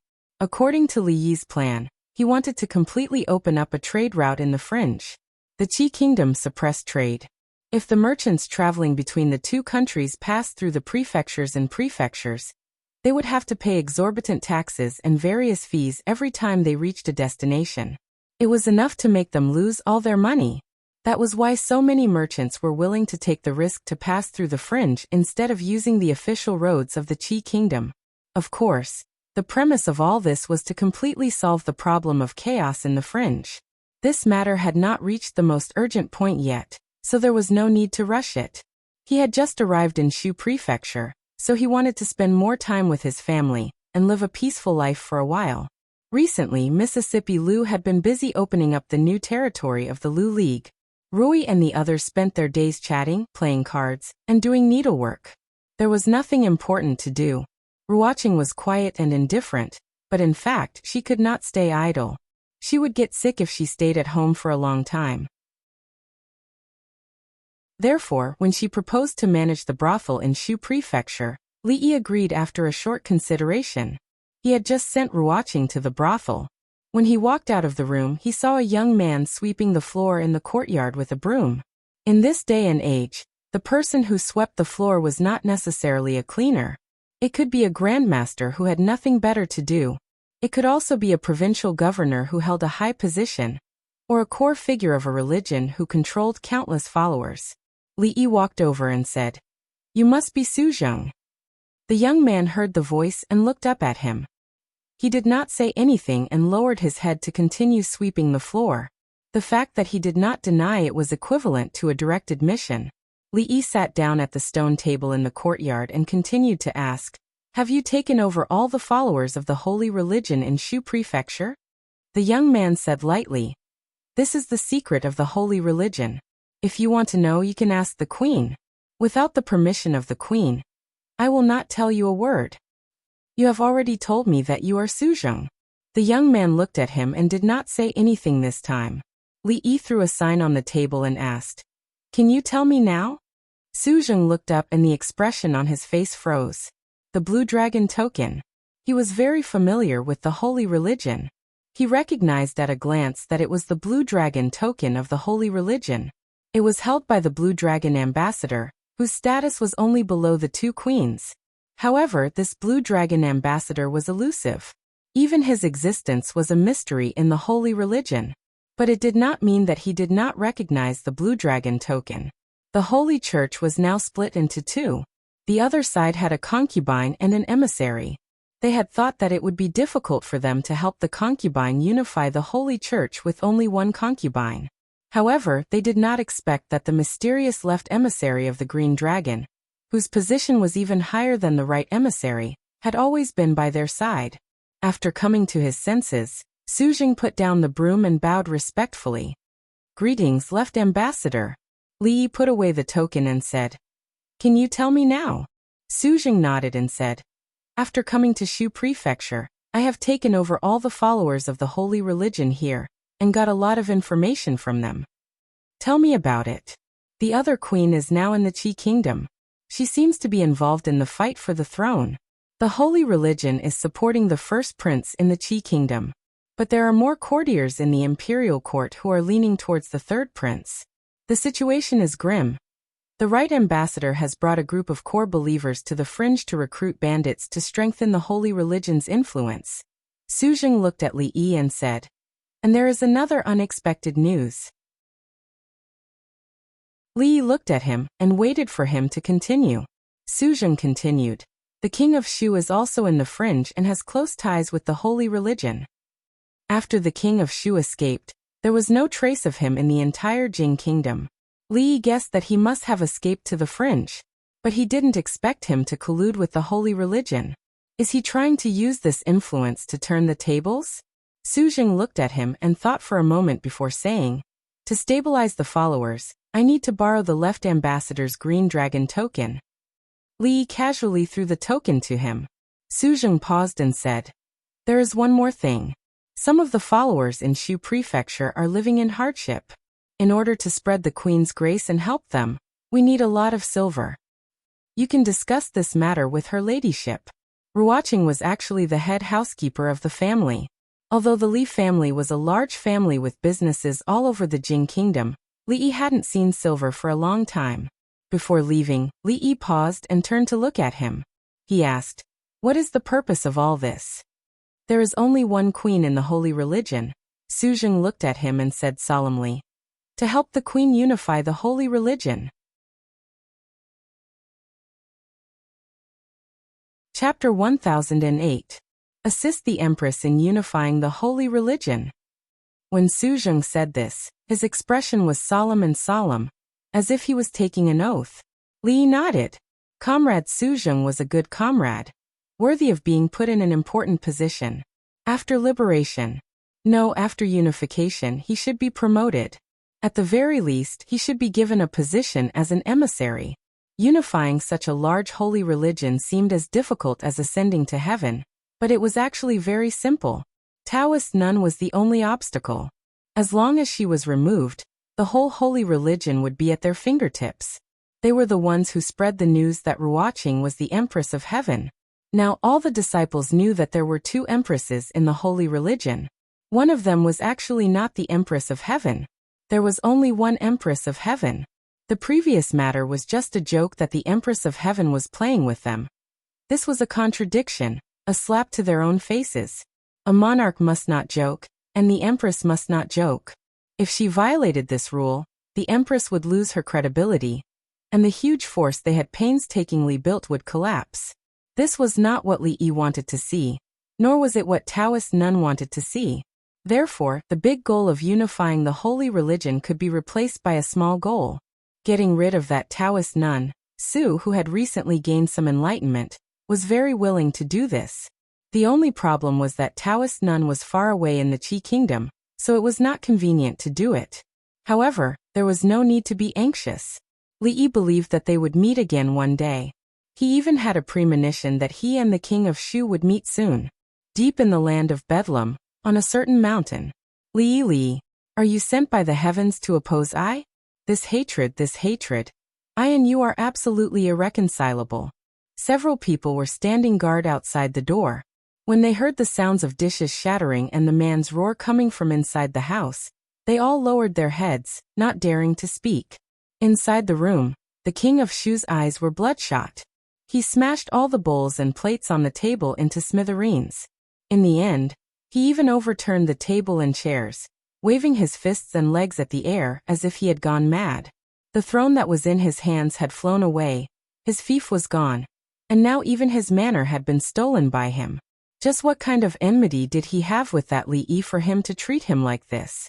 When he had just arrived in the capital, he had even treated him to a meal. When Fang Yu stepped into the room, the first thing he smelled was the pungent smell of alcohol. He frowned slightly and waved his sleeves. Only then did he feel that the smell had dissipated quite a bit. The king of Shu walked over quickly and said, "Ambassador Fang, you're here. Drink with I." Fang Yu looked at him and said indifferently, "That Li Yi took over Shu Prefecture in your Wang mansion. Don't you want revenge?" Puffed. The king of Shu spat out all the alcohol in his mouth and said with red eyes, "Why not? I think about it day and night, even in my dreams. If I don't take revenge, I'm not a man." Fang Yu looked at him and said slowly, "That's why I'm here." You have a way to get rid of him. When the king of Shu heard this, he immediately sobered up. He looked at him and asked with burning eyes. Fang Yu looked at him and said, Shu Prefecture used to be your territory. You've stayed in Yong County for so long. You should know how strong the defense of Yong County is. With the protection of the Jiang of Silla and Li Yi, it's not enough to stop us. The king of Shu was shocked. You want to attack Shu Prefecture by force? Fang Yu shook his head and said, It's just Yong County. The king of Shu frowned and said, Although we can indeed shake Yong County if we work together, do you know how many people we'll lose? Fang Yu nodded and said, That's why we can't just rely on us. The king of Shu thought for a moment and asked tentatively, You mean those people, those baldies? The baldies, he mentioned, were the rising stars of the fringe. Of course, although he had been in the fringe for a shorter period of time than them, the Holy Church had been rooted in the fringe for more than a decade. In just 2 years, those people had swept away all the bandits in a radius of dozens of miles.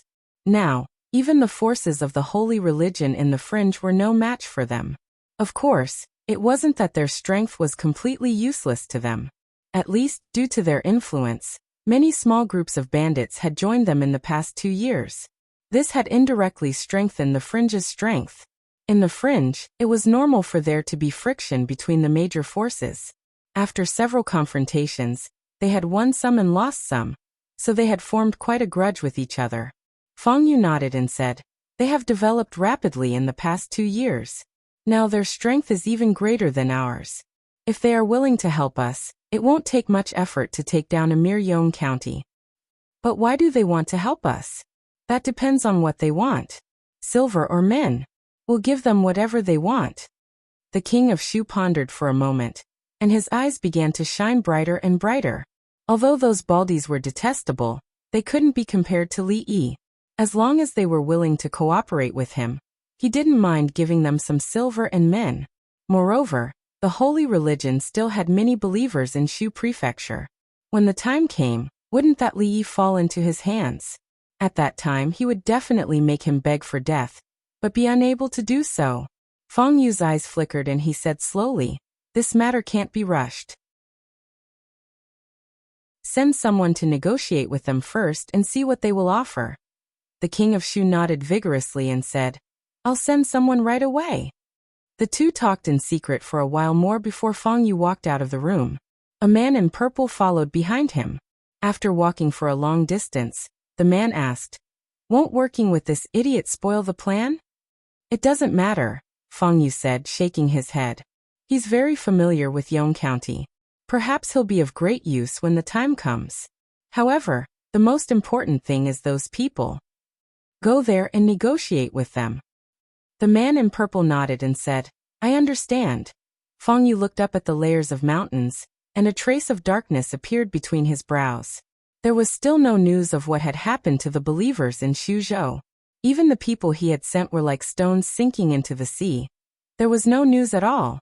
Was this Li Yi's doing again? Wang Wei sat in his room and habitually rubbed his bald head. He looked at a similarly bald woman bustling about in the room, serving tea, and a sense of pride welled up in his heart. When he decided to shave his head and come out to roam the world, he swore in his heart that if he didn't make a name for himself, he wouldn't go back to see her. Along the way, he stumbled his way to where he was today. He had thousands of subordinates under his command, and the tigress had become a docile little tiger. He had achieved his original dream and even surpassed it. He became bald, but he also became stronger. His head had become the most conspicuous symbol on his body. There were even countless people who followed his example and shaved their heads. The bald heads formed a beautiful scenery in the fringe.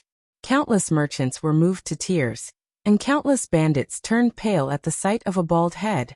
Although he had come this far in a short 2 years, he couldn't be arrogant. So far, they had only achieved a little and occupied a small piece of land in the fringe.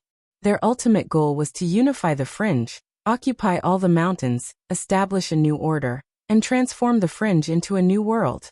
He still had to carry out the guiding ideology of to get rich, build roads first, have more children, and plant more trees. He also had to rob more bandits and recruit more people. He couldn't let His Highness down, and he definitely couldn't let Big Sis down.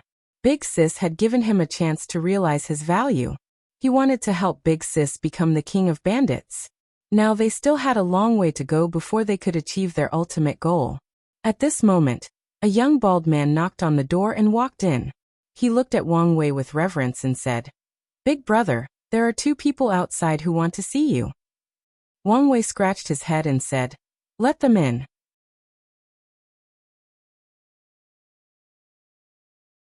Chapter 1009. Outside the room. 2 men stood with their hands by their sides. Ever since they ascended the mountain, their expressions had changed from arrogance to astonishment, then to shock, and finally to caution, and even a little fear, because this place was completely different from what they had imagined. Before this, they had looked down on these bald men from the bottom of their hearts, as people who had been steadily fighting in the fringe for more than a decade, overcoming all kinds of difficulties along the way. It was only natural for them to look down on these nouveaux riches. They were merely a bunch of nouveaux riches with an unstable foundation. Their rapid rise would eventually fade away like a meteor. In the fringe, there was no shortage of such things. Moreover, since ancient times, it had always been those with more hair looking down on those with less hair, and those with hair looking down on those without hair. But after ascending the mountain, what they saw completely erased the contemptuous thoughts in their hearts. The top of the hill was flattened, and the ground was paved with bluestone. There were rows upon rows of houses and rows upon rows of shops. Just now they had actually passed by a school. Damn it, they had never heard of a school in a bandit stronghold. What are they learning? How to rob and rob. If these things could be learned, then wouldn't they be able to find the reason why these bald men rose so quickly? Putting everything else aside, just the environment here was more than a level better than theirs. It could even be said that one was in the sky and the other was on the ground. One was a simple thatched hut, and the other was a luxurious wooden hut. One could imagine how comfortable these people slept when they were bitten by mosquitoes in the thatched hut. One was a muddy ground that would turn into a muddy puddle when it rained, while the other was a bluestone street where every stone was about the same size. It was easy to imagine that when they stepped on the muddy water and stuck close to the base of the wall, the rain would make the ground even cleaner on the other side. One was just a temporary place to stay, and the other was a city in the mountains. They had a school, shops, medical centers, restaurants, and brothels, but their side had nothing. This made the man on the left start to doubt his life. To be able to be a bandit to such an extent really made all his peers blush and feel ashamed. Humans couldn't be compared with each other, and even more so with thieves. As for the slightly older man on the right, his expression changed from indifference to solemnity. Among the people he met along the way, there were 3 whom he couldn't see through, and they even gave him an extremely dangerous feeling. Experts on the heaven list. The strength of those 3 people was definitely enough to enter the heaven list. In fact, their ranking on the heaven list would not be low. Where on earth did those baldies gather so many martial arts masters? Of course, this was a good thing for them as well, and it was sufficient to greatly increase their chances of accomplishing that great matter. The premise was that they were willing to work together. At this time, a young bald man walked out from a house in front of them and said lightly, "You can go in."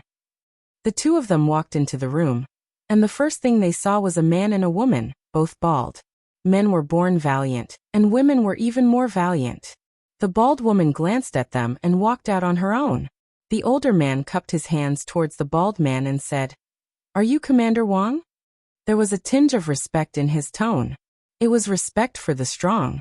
Although the bald man in front of him wasn't strong, he had the power to shake the foundation of the holy religion in the fringe. "That's me." The word Commander Wang made Wang Wei's heart burst with joy. When he looked at the 2 of them again, he immediately felt that they were pleasing to the eye. He glanced at the 2 of them and asked, "Were you sent by that Fong guy?" The middle-aged man nodded. "Yes. Did that Fong guy ask you to come over and surrender?"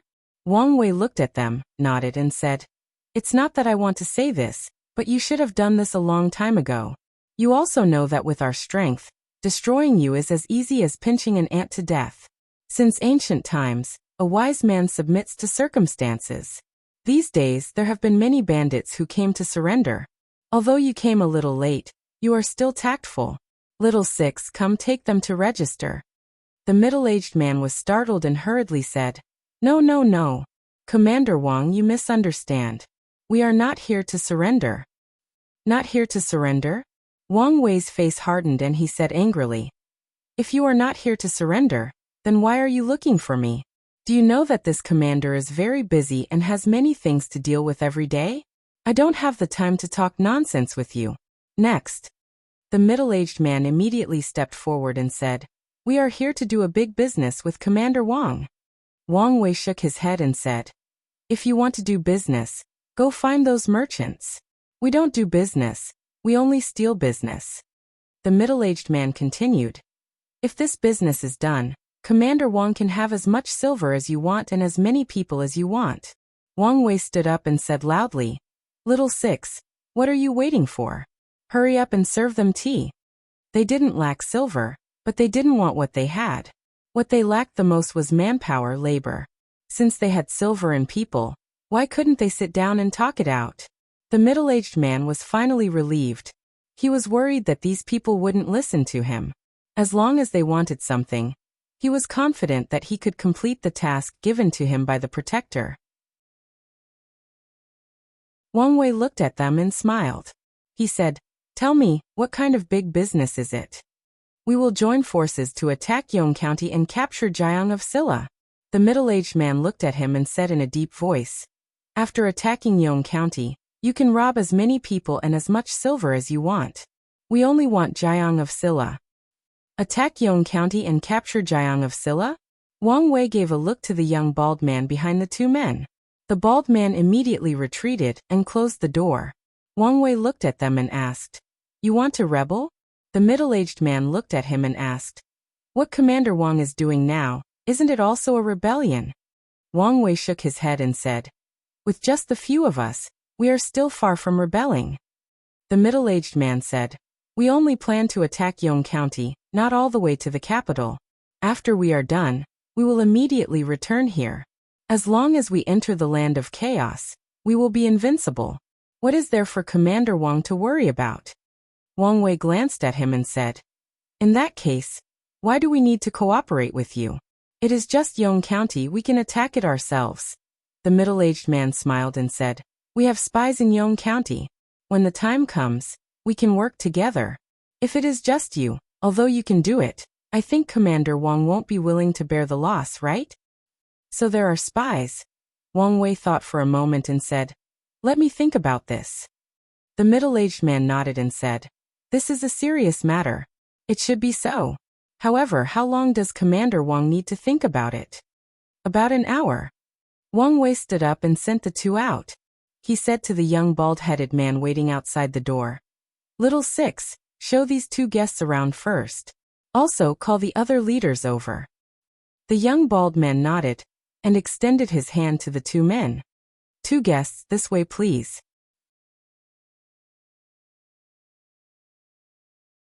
Chapter 10:10. Not long after, three people pushed open the door to Wang Wei's room.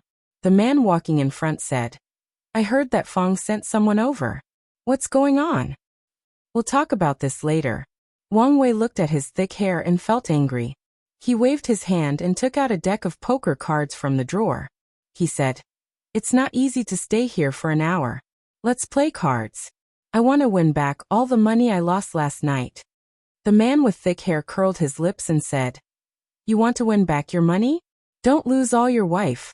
Wang Wei snorted coldly. If I dare to lose, do you dare to take it?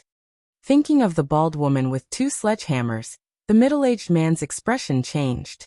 He said repeatedly, I don't dare to take it, I don't dare to take it. You'd better find someone else. 2 hours later, the two of them were led around the place. When they walked back, their emotions were even more turbulent than before. In the land of chaos, one could hear authentic Beijing opera, drink authentic liquor, and eat authentic beggar's chicken. If one could sleep with an authentic girl instead of a trap, how could the land of chaos compare to any prosperous town in the Jing kingdom? When they walked to the door, they saw Wang Wei pushing the door open and walking out. Seeing Wang Wei's gloomy face, the middle-aged man's heart immediately jumped. He asked, Commander Wang, what's your decision? Damn it, I'll cut off my hand if I play cards again. Wang Wei scolded with a sullen face. The middle-aged man was puzzled. What did Commander Wang say? Wang Wei looked at him and said, I said if this deal is done, what do you want? The middle-aged man's heart skipped a beat. He looked at him and asked, then Commander Wang means, your proposal is very good. We accept. Wang Wei smiled and patted him on the shoulder. He said, it's a pleasure to work with you. The purple-clothed emissary was finally relieved.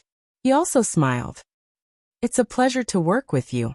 After bidding farewell to the bald men and returning to the stronghold, the purple-clothed emissary saw Envoy Fang and the King of Shu already waiting in the room. How did it go? The King of Shu asked. His expression was calm, but the anxiety and expectation in the depths of his eyes could not be concealed. Fortunately, I didn't fail you. He cupped his hands and bowed to the two, saying, they agreed to join hands with us to attack Yong County and capture Jiang of Silla. All right. The King of Shu turned around abruptly and paced back and forth in the room. He even said the word good a few times. His eyes were even more ferocious as he murmured, Liu Li, we will meet soon. I hope you won't be too surprised when the time comes. Fang Yu sat down at the table and asked, what are their conditions? The purple-clothed emissary said, they want us to deliver 500 men to them first, as well as 100,000 taels of silver, before they are willing to join hands with us. If those baldies had agreed so readily, Fang Yu would not have been at ease. He would have been worried that there was a trap. However, after hearing their conditions, he felt much more at ease. Of course, when it came to discussing conditions, it was naturally impossible to make a firm offer. He thought for a while and said, tell them that we can only give them 250 men and 50,000 taels of silver. I think this is enough to show our sincerity. They did not lack manpower. In addition to the elites of the holy religion, there were also many bandits who had sought refuge with them in the past 2 years. He did not care about a few hundred people. 50,000 taels of silver was not a small amount. However, he knew that as long as they could conquer Yong County, the return would be 10 times or even 100 times more. Naturally, he could not be stingy with money at this time. The purple-clothed emissary bowed and said, yes, I will send someone to reply. There is no hurry for now. Fang Yu shook his head and said, this back and forth will take up a lot of time. Let's discuss the details first. The purple-clothed emissary nodded. Then he thought of something and said, when I went there this time, I found one thing. We still underestimated the strength of those people. Uh-oh? Fang Yu turned to look at him. Among those people, there are many experts. Some of them even have the strength to enter the heaven list of martial arts experts. If we had fought them head-on, I'm afraid we would have suffered great losses. This is also a good thing. Fang Yu touched his chin and said, if we can all join our holy religion, then the fringe will be easily obtained. If we can also use those people in the north, then the strength of our holy religion will also increase by leaps and bounds. Whether it was those baldies or those lunatics in the north, they could not afford to provoke them now. Fang Yu collected his thoughts. The most important thing now was to capture that Jiang of Silla, Li Yi, and force him to reveal the secret of Tian Fa. At the same time, he could also find out what happened to the believers in Shu province. If they could swallow the huge assets of the Li family, they would not have to worry about money in the future. They would be able to recruit more believers, and Her Highness would be very happy. 500 people, 500 mouths. That's too much. But they can't just give us 250. It's inauspicious. Ask them for 10 more people. 100,000 taels of silver. 100,000 means 100,000. Not one copper coin less. If they are willing to cooperate, then cooperate. If not, then scram. In the newly built Jiang of Silla residence of the Li family in the capital, Li held a piece of paper in his hand. He looked at it and said, and they asked when you are going to make a move?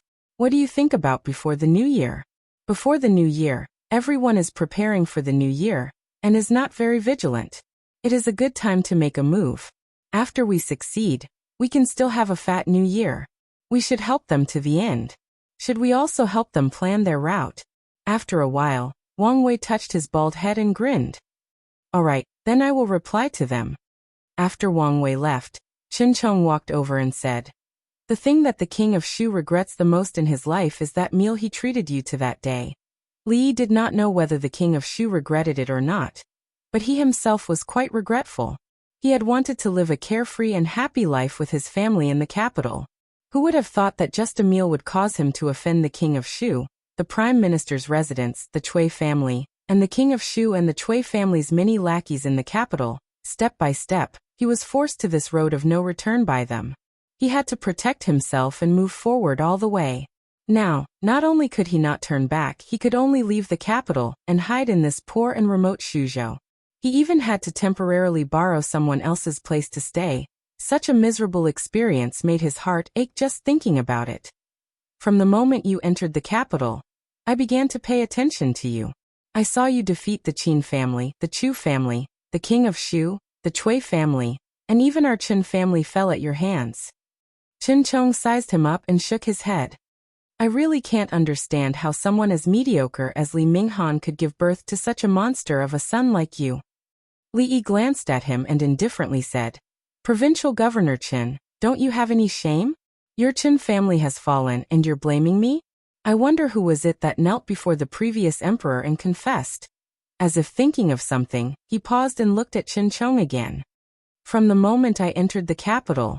Why did you pay attention to me?" Chen Chong waved his hand and casually said, "Nothing much. I just wanted to see what the young hero that even His Majesty praised endlessly was like." Li Yi looked at him. "Is that true?" Chen Chong nodded. "Every word is true."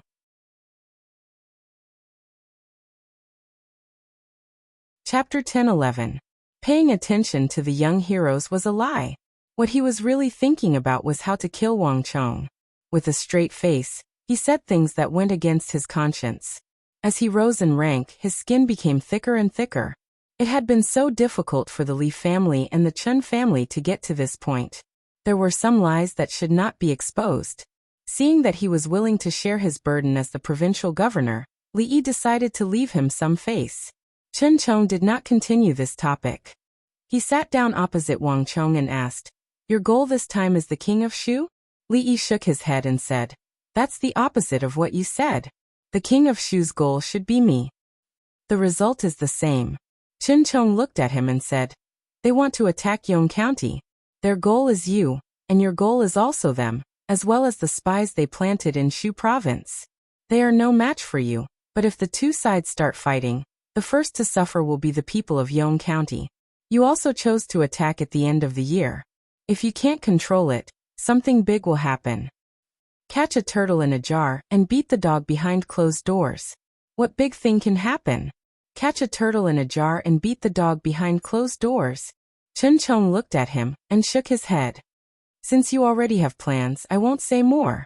He changed the topic and said, "About the lifting of the curfew, opening of commerce, attracting merchants from the two countries, lowering of tariffs, and reducing part of the agricultural taxes, there are still some details that need to be discussed before it is officially implemented." 100,000 taels. Fang Yu looked at the purple-clothed man and asked with a frown, "Did they really say that?" They could fork out 100,000 taels of silver, but it was not a small sum to them. The Saint Church needed money to expand their believers and plan their operations. Although they could earn back the capital with interest if the operation was successful, he still needed to think about it carefully if he had to fork out 100,000 taels of silver.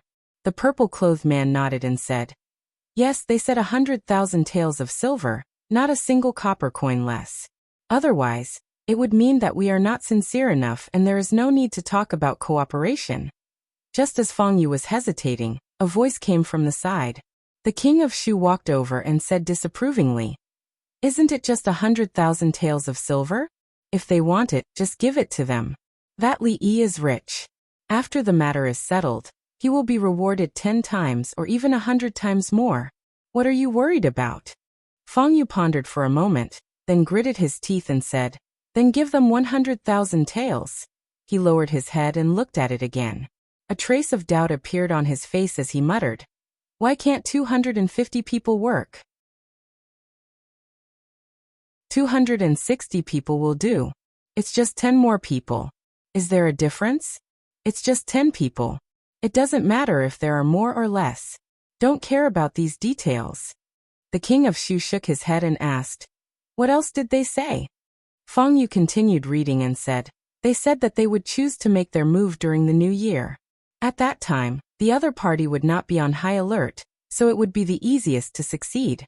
They even found the most concealed and safest route." "That's a good idea." The king of Shu nodded and said, "Those baldies are not stupid. We should take advantage of this time to prepare. Show me the route." Feng Yu handed him a marked map. The king of Shu looked at it and nodded, saying, "Not bad. This route is mostly in the mountains and there are no villages. Although it's a little difficult to travel, it's hidden enough. After we leave the mountains, we will face the west gate. The west gate is the most dilapidated and the guards are the weakest. If someone cooperates with us and opens the gate in advance, we can go straight in." Seeing this, the king of Shu suddenly slapped the table and said with a smile, "These baldies are quite familiar with the defense of Yong County. It seems that we have found the right people." Behind him, a man nodded in agreement. In the 2 days before the new year, everyone was preparing for the new year. Even the guards guarding the city were not paying attention. It was the time when their vigilance was at its lowest. Even the king of Shu had praised the route they had chosen, so it could not be wrong. Those baldies were indeed well-educated bandits. They had ideas, insights, and were very considerate and thoughtful. Shu Prefecture was the last inhabited place in the west of the Jing Kingdom. In the hearts of the people of the Jing Kingdom, Shu Prefecture represented remoteness and poverty, because it was located at the border between the Jing Kingdom and the Qi Kingdom. Those who did not know much about Shu Prefecture would always feel uneasy living there, as if the Qi Kingdom could attack them at any time. In fact, this was completely groundless fear. Shu Prefecture was adjacent to the chaotic land and had endless mountains. Even though it was adjacent to the Qi Kingdom, if the Qi Kingdom wanted to use Shu Prefecture as a breakthrough point to attack the Jing Kingdom, the inconvenient transportation would cause the entire army to collapse. This was also the reason why Shu Prefecture had only been plagued by bandits in the past few decades, even though it was adjacent to the Qi Kingdom. Precisely because of this, the city walls of Shu Prefecture did not need to be too high or thick. 20 feet was enough. The government also did not spend extra money to repair the city walls, because it was completely unnecessary. Yong County West City Wall. The western city wall of Yong County was already very dilapidated. Of course, this was only what it looked like from the outside. The walls were made of layers of black soil or loess, and were still very sturdy and durable. Feng did not understand why the son-in-law had come here with him today. This place was dilapidated. Other than the modeled city walls, there were only low-rise houses. There was nothing to see, and there was nothing fun to do. Li Yi picked up a branch and casually drew on the ground.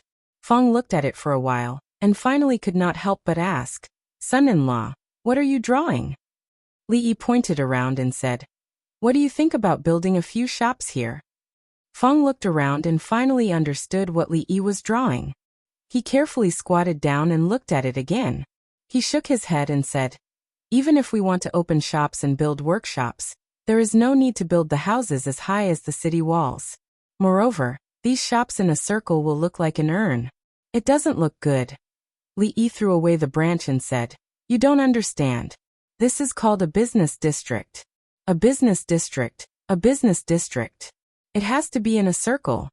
The son-in-law was rich, so he could do whatever he wanted. He did not care and casually asked, "When do you want to build it?" "I will arrange for people." "Start now. It must be completed within 3 months. The shops will open on New Year's Day." Feng was surprised and said, "So urgent. Is it difficult?" "It's not that difficult."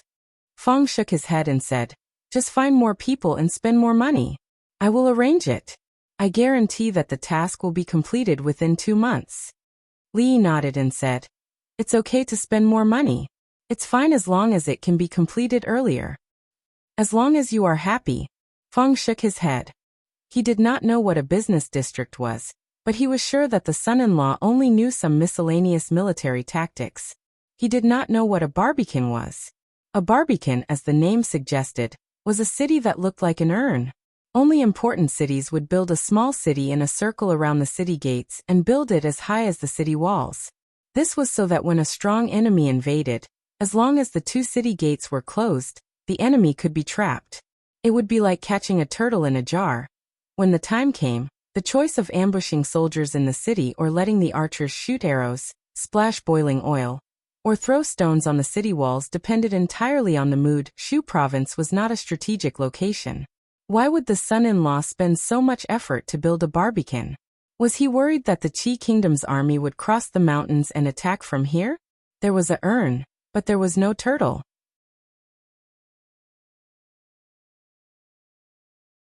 Chapter 10-12. The commoners who lived near the western city gate of Yong County discovered a strange matter these few days. Usually there wouldn't be many people passing by. In fact, most of the time, the city gates weren't even open. However, there was a huge commotion at the foot of the city walls. At first, they thought that the officials had nothing better to do and wanted to repair the city walls because they had too much money to spend. Later on, they heard that they wanted to build a shopping mall, or something like a business district. They didn't know what exactly a shopping mall or business district was, but they roughly understood the meaning. The newly appointed provincial governor drew a large circle on the western city wall, planning to build a row of shops here. As for why they didn't build on the streets and insisted on surrounding the city gates, they attributed it to the provincial governor having a mental problem. Yong County already had a market square, and it was enough for the commoners to use daily.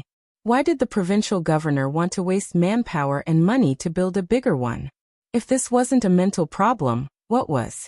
But thinking about it carefully, it couldn't be said to be wasting manpower and money.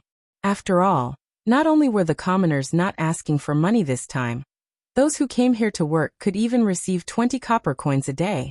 That was 20 copper coins. To the commoners who only relied on farming for a living, it would take them a long time to earn it. This was like a copper coin falling from the sky. Coincidentally, it was the slack season now. If they didn't want to do such a good job, they would be as crazy as the provincial governor. For a period of time, the doorsill of the Yong County government office would be trampled by people every 2 days. The people who came were all commoners who wanted to work on the western city wall. After registering at the government office and being led by a bailiff, they would be able to receive 20 copper coins on the same day. The officials didn't reject any commoners who wanted to work. They would take in as many as they came. There was no helping it. The construction period was tight, and the tasks were heavy. Those shops had to be opened before the new year. Right now there were only 3 months before the new year. In other words, they would need at most 2 months to finish the work. Otherwise, from the officials to the bailiffs, everyone would be punished. It was said that this was the idea of the newly appointed provincial governor Chun. The commoners were happy that they could earn money during the slack season, but the officials of Yong County didn't dare to say anything. They could only secretly curse that provincial governor Chun in their hearts. They had seen superiors who liked to cause trouble, but they had never seen one who could cause trouble like this. The officials and bailiffs of the workshops were responsible for supervising the construction of this project. Because they didn't have enough manpower, they had to borrow people from the other branches. Apart from the workers, the officials of the household were also having a hard time. They didn't know what was wrong with Provincial Governor Chin, but he wanted them to keep all the merchants in Shuzhou as much as possible. This wasn't like supervising the construction of a house. Without a silver tongue and perseverance, it was impossible to do this kind of work. A bailiff of the Bureau of Revenue had just sent off a caravan. When he walked back to the city gate, he pursed his lips, which had become dry from talking too much. He couldn't help but curse in a low voice. Provincial Governor Chun, damn it. As soon as he raised his head, he saw a guard at the city gate looking at him. He exchanged glances with the guard and shook his head, saying, Provincial Governor Chun has racked his brains for the sake of the commoners of Shu Province. I wonder if his mother's health is good. Yong County, East City Gate. A group of merchants stopped outside the city gates. The leader of the group, a rich man, turned around and said to a bald man behind him, Brothers, thank you for your help along the way. The bald man waved his hand and said, There's no need to thank us. If you want to cooperate in the future, you can look for us. You know how to contact us, right? I know. The rich man nodded and said, when we return, we will look for you brothers. The bald man nodded and waved his hand, saying, all right, see you later. Brothers, have a safe journey. After bidding farewell to the others, the rich man looked at the city gate of Yong County and couldn't help but smile. Ever since the fringe became easier to travel, they had to save a lot of money. According to the merchants they met on the way, the bandits in Shu province had been completely eradicated. They no longer had to worry about all the goods and money they had spent so much effort to travel from the Qi kingdom to Shu province. In the future, they could travel boldly on the road to Shu province. From the fringe to Shu province, the people were good and the road was good. Whenever he saw the bald man, he would feel a sense of familiarity. This sense of familiarity immediately disappeared when he saw a man in a government uniform walking towards them. They could hide from the kingdom of Qi, but they could not hide from the kingdom of Jing. Shuzhou was a place that they could not avoid. The tariff here was so strict that it was enough to make many small merchants shrink back. Sir, the rich man smiled apologetically. Just as he was about to speak, the officer quickly walked over with a smile and asked, are you merchants from the Qi kingdom? The rich man's heart skipped a beat when he saw the officer, who had always been cold and expressionless, reveal such a terrifying smile on his face. There must be something wrong with this unusual situation. This officer was smiling so brightly. It seemed that they were in big trouble this time. He was nervous and said, sir. Hey, don't be so polite. Come in. The officer's smile became even brighter as he led them into the county. The rich man was even more nervous. Whether it was in the Jing kingdom or the Qi kingdom, the government always set up checkpoints to collect taxes. The Qi kingdom severely suppressed business. The tax rate was 2 out of 10. As for what was 2 out of 10, it was also decided by the officials. Therefore, in the Qi kingdom, it was very difficult to do business without an official background. Ever since the reform of the Jing state's tax laws, under the condition that agriculture was stable, merchants weren't suppressed as much as they were in the Qi state. Instead, they were guided and encouraged to a certain extent. Therefore, more and more merchants from the Qi state were willing to do business in the Jing state. Of course, the people of the Qi kingdom in the Jing kingdom was different from the people of the Jing kingdom in the Jing kingdom. Merchants in the Jing kingdom paid 1 out of 20 taxes. They had to pay 1 out of 10 taxes. Of course, it was still more cost-effective than in the Qi kingdom. When they arrived at the official warehouse, the officer gave him a list after checking the goods. He was already used to this process. The list contained the total number of goods and the taxes they had to pay. The officer's attitude just now made him very nervous. He guessed that the tax laws in the Jing kingdom had been changed again. He was afraid that this trip would be in vain. However, when he saw the taxes at the bottom of the list, he couldn't help but be stunned. In the Qi kingdom, the government would value the goods and then convert them into silver. They would deliberately raise the price of the goods to increase the taxes of the merchants. In fact, the government everywhere did this. The only difference was that each was more black-hearted than the other. However, the number written on the list was more than half of what he expected. He had always paid more taxes. This was the first time that he encountered a situation where he paid less taxes.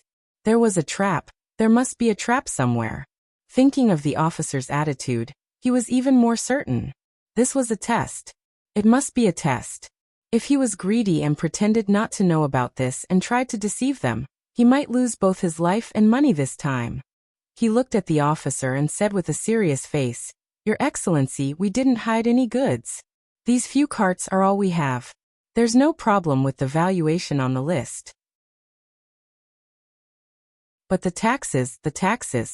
Your Excellency, could it be? Could it be possible that Your Excellency made a mistake in the calculation? Looking at the officer's expression, he didn't wait for him to speak. He immediately said, Of course, Your Excellency, please don't misunderstand me. I absolutely didn't mean to criticize Your Excellency. Please don't blame me.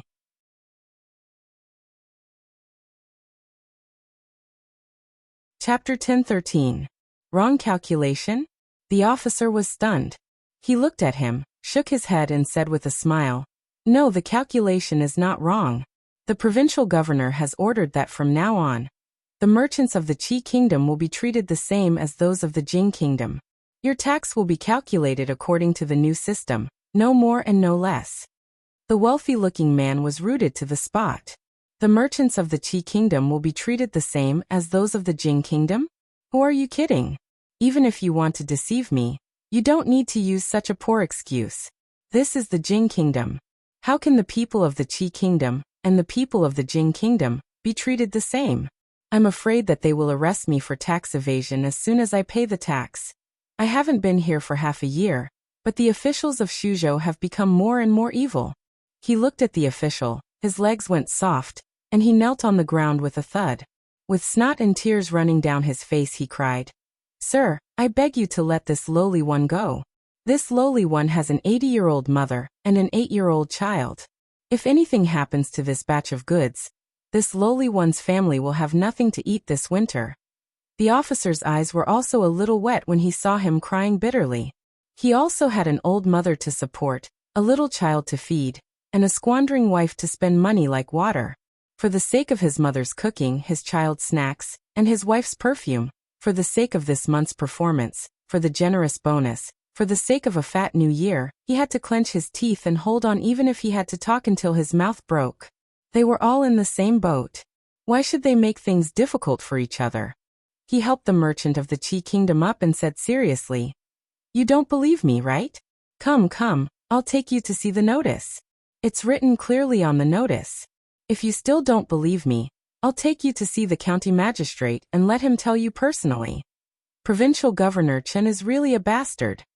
The officer cursed in his heart when he led the merchant of the Qi kingdom to see the notice. If it wasn't for the strict order of the provincial governor, he should be sitting at the door of the household and basking in the sun instead of arguing with the merchant of the Qi kingdom here, provincial governor's manner. Chen Cheng, who was flipping through the files, suddenly sneezed. Third Miss Chun, who had just left the room, walked back in and reminded him. The weather is slowly turning cold. Second brother, wear more clothes. Don't catch a cold. Chen Cheng put down the file and nodded with a smile. I understand. At the same time, the low-ranking official led the merchants of the Qi kingdom out of the county yamen. The petty official looked at the merchants of the Qi kingdom and said, "This is Shuzhou. Thanks to His Royal Highness Jiang of Silla's benevolence, he knows that it's not easy for you to travel far and wide. That's why he gives you such preferential treatment. You won't get such good policies anywhere else. Big brother official, I'm really sorry. I've gauged the heart of a gentleman with my own mean measure." The merchant of the Qi kingdom looked at the official apologetically and apologized. At this moment, he finally let out a long sigh of relief in his heart. He even felt a little light under his feet. The fringe was no longer so chaotic. Shuzhou was no longer plagued by bandits. Even the officials of the Jing kingdom treated the merchants as human beings and gave them so much convenience. Wouldn't their business get smoother and smoother in the future? It's a small matter, a small matter. The low-ranking official looked at him and asked, "Where are you going on this trip?" The wealthy-looking man smiled and said, "We're going to Qing'an Prefecture first. When the time comes, we'll turn to the water route to the capital and sell these goods. Then we'll buy some things from the Jing kingdom and bring them back to earn some hard-earned money." Many merchants of the Qi kingdom made money in the same way as them. They sold their goods at two different places and earned a price difference. The price difference was not to be underestimated. If they were lucky, the profit from this trip would be enough to make up for 2 whole years of their stay in the Qi kingdom. They were in the cloth business in the Qi kingdom. Relying on the secret dyeing recipes passed down in their family, they had accumulated some family wealth. Initially, their business in the Qi kingdom was doing well. However, ever since the high-grade cloth from the Jing kingdom flowed into the Qi kingdom and started to lead the fashion, their business was greatly affected. Left with no choice, they could only become a traveling merchant. They traveled from the Qi kingdom to the Jing kingdom, passing through prefectures and prefectures. Fortunately, their cloth was unique. Even if they brought it back to the Jing kingdom, it would still be extremely popular. In the Jing kingdom, they also had regular business partners. It's not easy for you to travel all over the country. The low-ranking official looked at him and said, "Since you'll be leaving in 2 days, it's fate that we've met. Why don't I treat you to a meal?" The merchant of the Qi kingdom looked at the low-ranking official and suddenly felt tears welling up in his eyes. When they were doing business in the Qi kingdom, the officials wanted nothing more than to extract all the oil from their bodies and pay taxes. However, when they were in another country, not only did the government voluntarily help them lower their taxes, the officials even wanted to treat them to a meal. Comparing the two in this Shu prefecture, he actually felt like he was at home. He sniffed and looked at the low-ranking official. He said solemnly, "Don't. Thank you for your kindness. I'll treat you to a meal. May I ask which is the best restaurant here?" "How could I?" The low-ranking official shook his head and pointed diagonally across from the yamen. "That's it." The rich man raised his head and saw that diagonally across from the yamen, the words Rujia Restaurant were clearly visible on the plaque. In a private room on the second floor of the Rujia Restaurant, the two men chatted for a long time after 3 rounds of wine. The low-ranking official looked at the rich man and asked, "I heard from Brother Hu that you've come this time to buy cloth and clothing from the Jing Kingdom. May I ask, are these things only available in Qing and Prefecture and the capital?" "That's not it." The merchant of the Qi Kingdom shook his head and said, "Brother Nia, you don't know this. Although other prefectures sell these things, we need a lot of them. You can only buy them in the capital in Qing and Prefecture." The low-ranking official shook his head and said, "The one who doesn't know is you, Brother Hu. Let me put it this way. Whatever you can buy in Qing and Prefecture and the capital, you can buy it in Shuzhou. Whatever you can't buy in Qing and Prefecture and the capital, you can buy it in Shuzhou." The merchant of the Qi Kingdom was stunned. He asked, "Why is that?" "Of course it's because His Highness Jiang of Silla has come." The low-ranking official waved his hand and said, "Let's eat first. When we're done, I'll show you around and you'll know." "All right, Brother Nia, I'll drink to you first." Cheers. After a while, the merchant of the Qi Kingdom stood at the western gate and looked at the crowd working in full swing. He asked in astonishment, "Brother Nia, what are you doing? Are you building the city walls?" "This isn't building the city walls." The low-ranking official shook his head and said, "Look, this circle of unbuilt buildings are all shops and workshops. They'll be finished in another 2 months. The higher-ups have said that this will be a shopping mall in the future. There are shops selling cloth, clothes, restaurants, cloth shops, and inns." He looked at the merchant of the Qi Kingdom and said, "Even you can rent a shop here. There are merchants from all over the world here. If you want to buy something, you don't have to travel all the way from Shuzhou to the capital. Whatever the capital has, you can find here. Is that true?" The eyes of the merchant of the Qi Kingdom lit up when he heard this. For merchants like them, if they could skip the trip to the capital, they would not only save time and travel expenses, but they would also greatly reduce the risk. If they calculated it carefully, they could save more than half of their expenses. Moreover, time was money. Saving time was making money. The time they had to go to the capital was enough for them to make several trips between Shuzhou and the Qi Kingdom. The difference in profits between the two was several times. Not only that, the government of the Jing Kingdom also allowed the people of the Qi Kingdom to open shops here. From the information he got from Brother Nia, it was obvious that Shuzhou encouraged and supported business. This was rare in other places. It was also a great attraction for merchants from all over the world. If this shopping mall was built, with Shuzhou as the center, it would definitely be a place where merchants from the Qi Kingdom, Jing Kingdom, and Wu Kingdom would fight for. If they could open a shop here, it would be like making money sitting on the ground.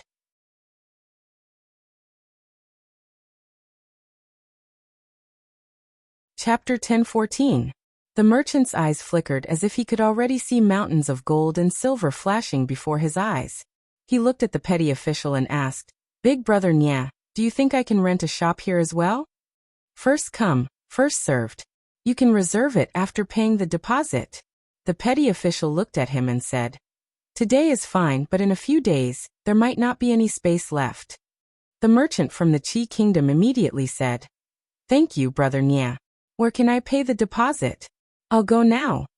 The petty official waved his hand and said, "No need to thank me. It's all because of the good policies. The merchant from the Qi kingdom shook his head repeatedly. If not for you, Brother Nia, I would already be on my way to the capital. How could I encounter such a good thing? After paying the deposit, I'll reward you handsomely. There were still a few more to go for this month's sales. The petty official thought for a moment and said, If you really want to thank me, introduce some of your merchant friends to me. After paying the deposit, the merchant from the Qi kingdom came out from the registration area of the yamen. Once again he bowed respectfully to the petty official and said seriously, I can't thank you enough. If Brother Nia needs anything in the future, please don't hesitate to ask. I won't refuse. You're too kind.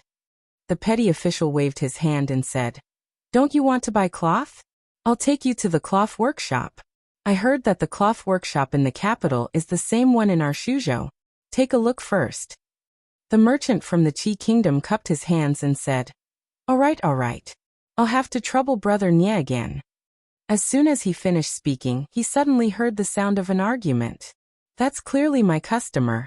How dare you fight with me? What do you mean by your customer? Who told you to walk so slowly? Your sales for this month are enough. Can't you let me have one? Who wouldn't want to live with money? The merchant from the Qi kingdom watched as the two yamen runners dragged each other into the yamen. He looked at the petty official and asked, Brother Nia, this is... The petty official waved his hand and said, Don't worry about them. Let's go on our... Although it was the slack season for farming, the people of Yong County were living quite a fulfilling life. Every day before dawn, the strong men in the village would form groups of 5 or 10 and go to the prefectural city to build houses. At noon, they would be provided with a meal of noodles. Once they were full, they would return at night. Their wages would be 20 copper coins a day, paid on a daily basis. They couldn't even earn 20 copper coins a day from farming. They didn't have any other skills, but they had plenty of physical strength. They could earn 20 copper coins a day, and every few days they could still make up their minds to buy a pot of wine and 2 taels of meat to eat. Wu Laosan was one of them. The reason why he was called Wu Laosan was that he was the 3rd child in his family. He had 2 older brothers before him. One died not long after he was born, and the other was killed by bandits more than 10 years ago. He was the only one left in the old Wu family. Thinking of this, he felt that it was a pity. Second brother didn't have the luck to die early. Otherwise, he would have been able to witness this world without thieves. His Highness Jiang of Silla was the best. He did such a great thing for the people of Shuzhou. It was just that he wasn't a good judge of character. He found a provincial governor who was sick in the head. He built shops at the city gate, and he even built them in a circle. But thinking about it carefully, if this provincial governor was normal, he wouldn't earn 20 copper coins a day, and he wouldn't have the money to buy candied fruits from Su Fuji for his wife. Therefore, he found a provincial governor who was sick in the head. His Highness Jiang of Silla was the best. Speaking of his wife, she had been with him for so long, but she didn't have any good fortune. When the family was in dire straits, she had to weave cloth to make money to support the family. It was really hard for her. He took out the candied fruits that he spent 10 copper coins to buy today, pushed open the door and said loudly, First Mother, I'm back. A woman walked out of the room and said, You're back. Come in quickly. I'll cook immediately. Wu Laosan walked in and asked with a frown, Where did you go today? Why are you only cooking now? The woman said softly, Today the cloth shop in the city is recruiting people. I asked third aunt to accompany me to take a look. The cloth shop is recruiting people. Why did you go there? Wu Laosan frowned and said, You're a woman. Why don't you stay at home? Don't run around all day. He threw a paper bag on the table and said, When it comes to earning money, us men will do it. Can you women earn 20 copper coins a day? This is the candied fruit that I bought from Su Fuji today. Try it. If you like it, I'll buy it for you in a few days. I know. The woman opened the paper bag and said softly. Wu Laosan took a cold steamed bun and ate it. He asked casually, All right, how much does the cloth shop pay you every day? 300 copper coins. Wu Laosan took a bite of the steamed bun. His expression froze. He looked at her and asked in a muffled voice, How much? 3 copper coins? The woman took a bite of the candied fruit and said softly, "Everyone else pays 30 copper coins. I showed them the cloth that I used to weave. They said that I was good at weaving and the flowers were beautiful. They asked me to teach them how to weave. They paid me 300 copper coins a day." Wu Laosen was stunned for a while. He grabbed the kettle and gulped down the steamed bun. He put down the kettle and slammed the table. He said loudly, "You're a woman. Don't you feel bored staying at home all day? If there's a chance, you should go out and see more. Where's the cloth shop you mentioned? Bring me there tomorrow. They only hire women." "Don't I know that they only hire women?" Wu Laosen looked at her and said seriously, "I'm looking for you to see if they're lying. Women like you are the easiest to be deceived. No, that's the workshop of the Jiang of Silla. They won't lie." Wu Laosen looked at her and then at the paper bag in her hand. He put the cold steamed bun aside and pursed his lips. He said, "Come, let me try a piece of the candied fruit." The pandemonium. Fang Yu put down a piece of paper and said, "Building a shop? What is this Li Yi doing?" He turned to look at the man in purple and asked, "Is the news true?" The man in purple nodded and said, "I've asked the local people. They want to build a shopping mall there. It's said that they'll be opening before the new year." They had lost contact with the messengers of the holy religion in charge of Shu province. This meant that they couldn't contact the believers in Shu province. If they wanted to obtain information, they could only ask the local people. Fang Yu frowned and murmured, "Why does it have to be the West Gate? Are you stupid? There are 4 gates in the east, west, south, and north. Only the West Gate is the most useless. It's not open all year round. If they didn't choose the West Gate, would they choose the other 3? The king of Shu walked over from the side and looked at him. He said, "You may not know this, but Li Yi's greatest strength is not in governing the country, but in business. He should be making a good profit during the New Year's festival. Didn't he find a way to keep those merchants in Shuzhou?" Fang Yu shook his head. "I'm just worried." "There's nothing to worry about." The king of Shu shook his head and said, "There are 3,000 soldiers stationed in Shu province. Yong County can only mobilize 2,000 soldiers at most. They're just a bunch of stragglers and are nothing to be afraid of. As long as your people can open the city gates, no one can stop us." "I know." Fang Yu shook his head and said, "But it's better to be careful." The king of Shu shook his head and revealed an excited expression. He said, "I think it's best to wait until after the Lantern Festival to make a move. When he has earned enough money, we can slaughter a fat sheep."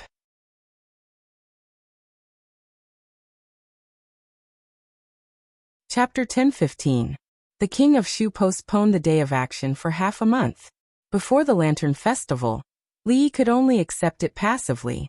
He couldn't force him to do it with a knife on his neck, which would be too inhumane.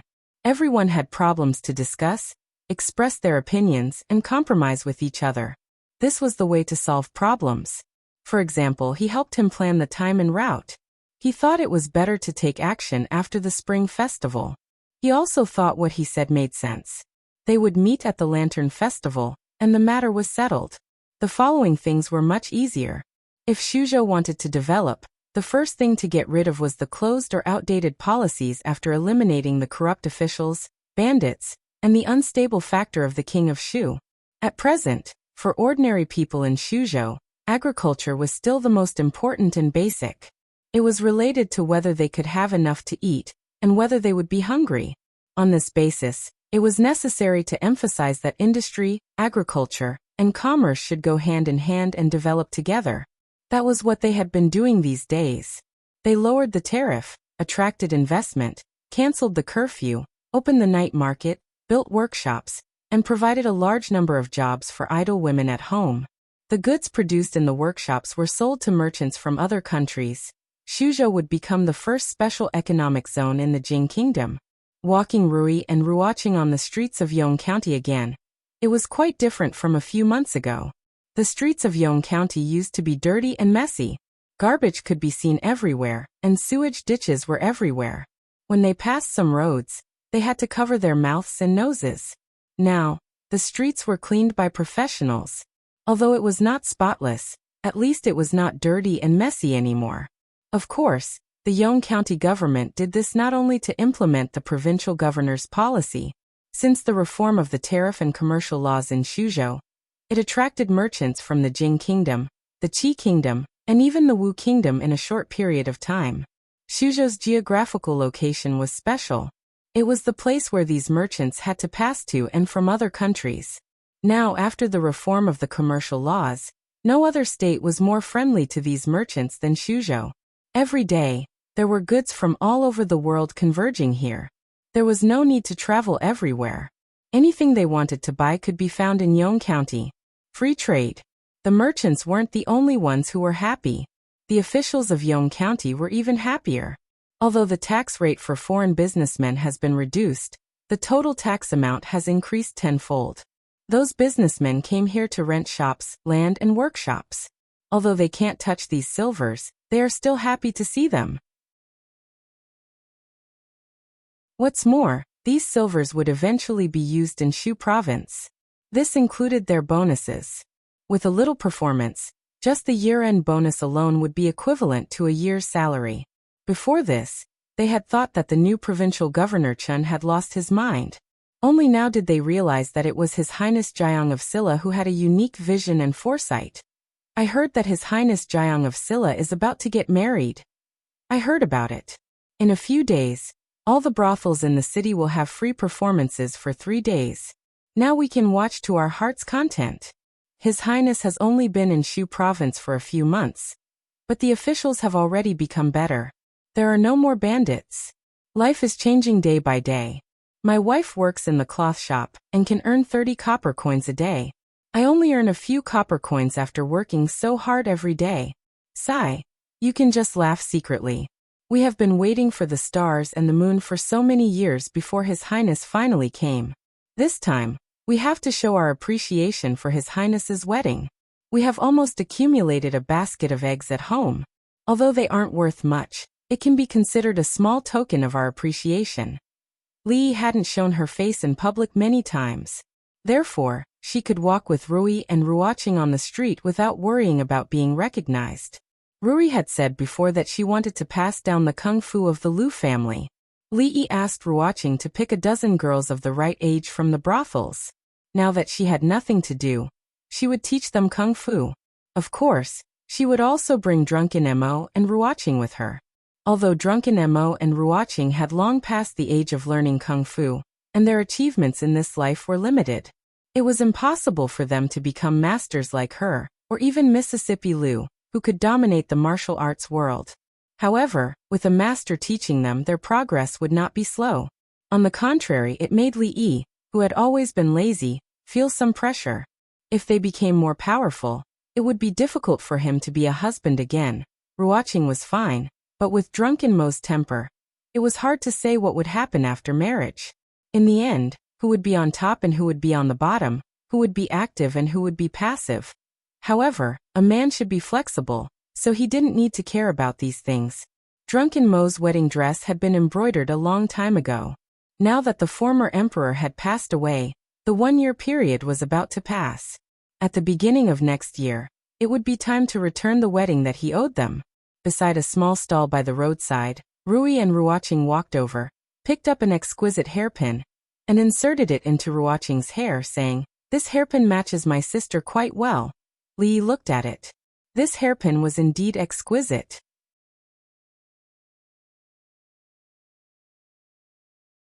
He did not expect that after one person left, another person would come.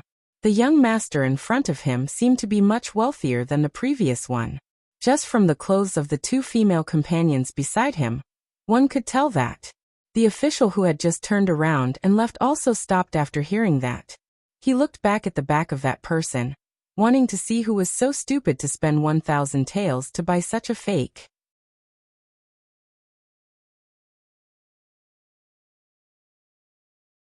Chapter 10:16. The merchant from the Wu Kingdom looked at him and said with a smile, "Sir, you are not an ordinary person at first glance. Whether it belongs to the royal family or not, you will know when you take a closer look." Li could see that this hairpin was not an ordinary one. Except for the queen of a country, it was a big crime for anyone to use a phoenix hairpin. Few people had the guts to forge this hairpin and sell it. Judging from the texture and the fine workmanship, it did seem to belong to the royal family. Seeing his expression, the merchant from the Wu Kingdom was delighted and asked, "Young master, is it worth it to buy this hairpin for 1,000 taels of silver?" Li glanced at him and put away the hairpin, saying, "Didn't you say 498 taels of silver just now? I will give you another 200 taels of silver. So I want this hairpin for 500 taels of silver." "Sir, this." The merchant from the Wu Kingdom looked depressed. He really shouldn't have said those words just now. The official obviously didn't want to buy it. He shouted for nothing, but now 500 taels of silver flew away just like that. However, he also knew that it was not easy to sell this thing. It was a profit to have 500 taels of silver. He could only nod helplessly and said with his teeth clenched, 500 taels of silver it is, okay." Behind Li, the woman just now looked at him and curled her lips, saying, 500 taels of silver for such a fake. Are you stupid? The merchant from the Wu Kingdom was furious. He looked at her and said loudly, "What fake? Do you think this young master is as ignorant as you are?" When the woman was about to speak, she found that the man next to her suddenly pulled her arm. Before she could ask anything, she saw her husband's legs go soft and he knelt down. The official looked pale. Looking at the young man in front of him, he said in a trembling voice, "Greetings, Your Highness Jiang of Silla. I didn't know Your Highness and offended you. Please forgive me, Your Highness." "Jing, Your Highness Jiang of Silla." Hearing that, the woman's face turned pale, and she also knelt down with her husband. As for the merchant from the Wu Kingdom, when he knew that the person in front of him was the famous His Highness Jiang of Silla, he was stunned and his body trembled. Where? His Highness Jiang of Silla, where is His Highness? I haven't seen what His Highness looks like. I'll pay for the hairpin at the Jiang of Silla's residence. Seeing that there was already a commotion on the street, Li glanced at the businessman from the Wu Kingdom. With one hand holding Rui and the other hand holding Ruoqing, they quickly disappeared into the alley ahead. At first he was the one pulling Rui and Ruoqing as they ran. Later Rui was the one carrying them on each side as they flew in the sky. Only then did he get rid of the people of Yong County, who were rushing over from all directions. He flew back to the Jiang of Silla mansion and sat in the small courtyard. He took a long time to calm down. In his previous life, he had only seen such a scene when he passed by an airport and saw the fans of a certain A-list celebrity welcoming him. He didn't expect that he would have such a day. It seemed that practicing martial arts was the right choice. If he didn't have the ability to fly in the sky, he might not be able to resist these fans. In addition, he had to urge Ruoqing to practice martial arts, especially to practice lightness skill. The holy religion had 100,000 followers in the Qi Kingdom. Thinking of the scene, he was a little scared. Only the queen who could fly could control the scene. After drinking a cup of the new cocktail developed by Xiaozhu yesterday, he took out the hairpin he had just bought. Li Yi was very familiar with the palace. Therefore, when he saw the hairpin at first sight, he knew it was not an ordinary thing. But he didn't expect that it was worn by Empress Wendy before she died. Empress Wendy was the former empress of the Wu Kingdom. After the current emperor of the Wu Kingdom killed his brother and father, she committed suicide. Now he was sure that Yang Liuqing was the princess of the Wu Kingdom. After the emperor of the Wu Kingdom usurped the throne, she fled the palace. Then this Empress Wendy must be Yang Liuqing's mother. Since he saw it, he naturally had to help her put away Empress Wendy's belongings. He would return them to her when he saw them in the future. Several months ago, the news about Yang Liuqing was directly cut off. Of course, it wasn't because something had happened to her. It was just that the Wu Kingdom was now full of heroes and chaos. The imperial court wanted to get rid of these people as soon as possible. She was the most important person to pay attention to. If she didn't hide her trace, the imperial court would definitely encircle her. Whether it was the Lu League or the brothel, they had no sources in the Wu Kingdom. Even the imperial court of the Wu Kingdom couldn't find Yang Liuqing. Of course, it was impossible for Li Yi to find her himself. Recently, Mississippi Lu didn't mention going to the Wu Kingdom. The Lu League needed to take root in Shuzhou again. As the league leader, she had to deal with many things in person. Of course, more importantly, even if the two of them and the whole Lu League joined forces, they still couldn't compete with the country. Today, Mississippi Lu had already changed her rash temperament. Except for taking action when she disagreed with him, she didn't have that kind of irrational impulse anymore. In retrospect, she had really changed a lot in the past few years. But the biggest change was reflected in her cooking skills. A woman changed 18 times before she grew up, and a fairy fell to the mortal world. 2 years ago, looking at the chicken pieces that she burned into charcoal, he would never have imagined that one day he would miss the dishes cooked by Mississippi Lu. Fong poked his head out of the door and said, "Young master, there's someone outside. He said that you bought the hairpin from him and didn't pay for it." Coincidentally, he still had some details to ask the merchant from the Wu Kingdom. In case he made a mistake in the future, Li Yi turned his head and said, "Let him in." After a while, the merchant from the Wu Kingdom walked over with fear and trepidation. He bowed respectfully and said, "Your Highness, I pay my respects to you." At this moment he was a little nervous. If the person who bought his hairpin was not His Highness Jiang of Silla, who was praised by everyone in Shuzhou, he would never dare to come to the prince's mansion to ask for money. He wanted to take the money and leave, but he didn't expect that he would be summoned by Jiang of Silla. Li Yi looked at him and said casually, "You really dare to come here?" Plop. The merchant from the Wu Kingdom turned pale. His legs gave way and he knelt on the ground, crying, "Your Highness, I don't want the money anymore. That hairpin is a gift from me. Your Highness, please spare my life. Please spare my life." "Who wants your life?" Li Yi looked at him and said, "Stand up and talk. Let me ask you, since this hairpin is a relic of Empress Wendy, why do you have it?" The merchant from the Wu Kingdom saw that Jiang of Silla didn't seem to be angry, but he didn't stand up. He knelt on the ground and said carefully, "Your Highness, this hairpin was secretly taken out by one of Empress Wendy's personal palace maids after she committed suicide. In the Wu Kingdom, no one dares to touch it. It changed hands several times and came to me.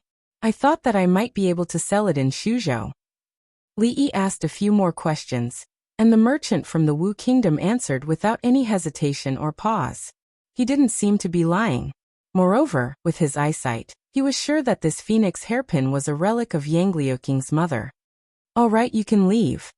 Li Yi looked at Fong and said, "Give him 1,000 taels of silver." The merchant from the Wu Kingdom was stunned and said quickly, "Your Highness, did you remember wrong? It's 500 taels."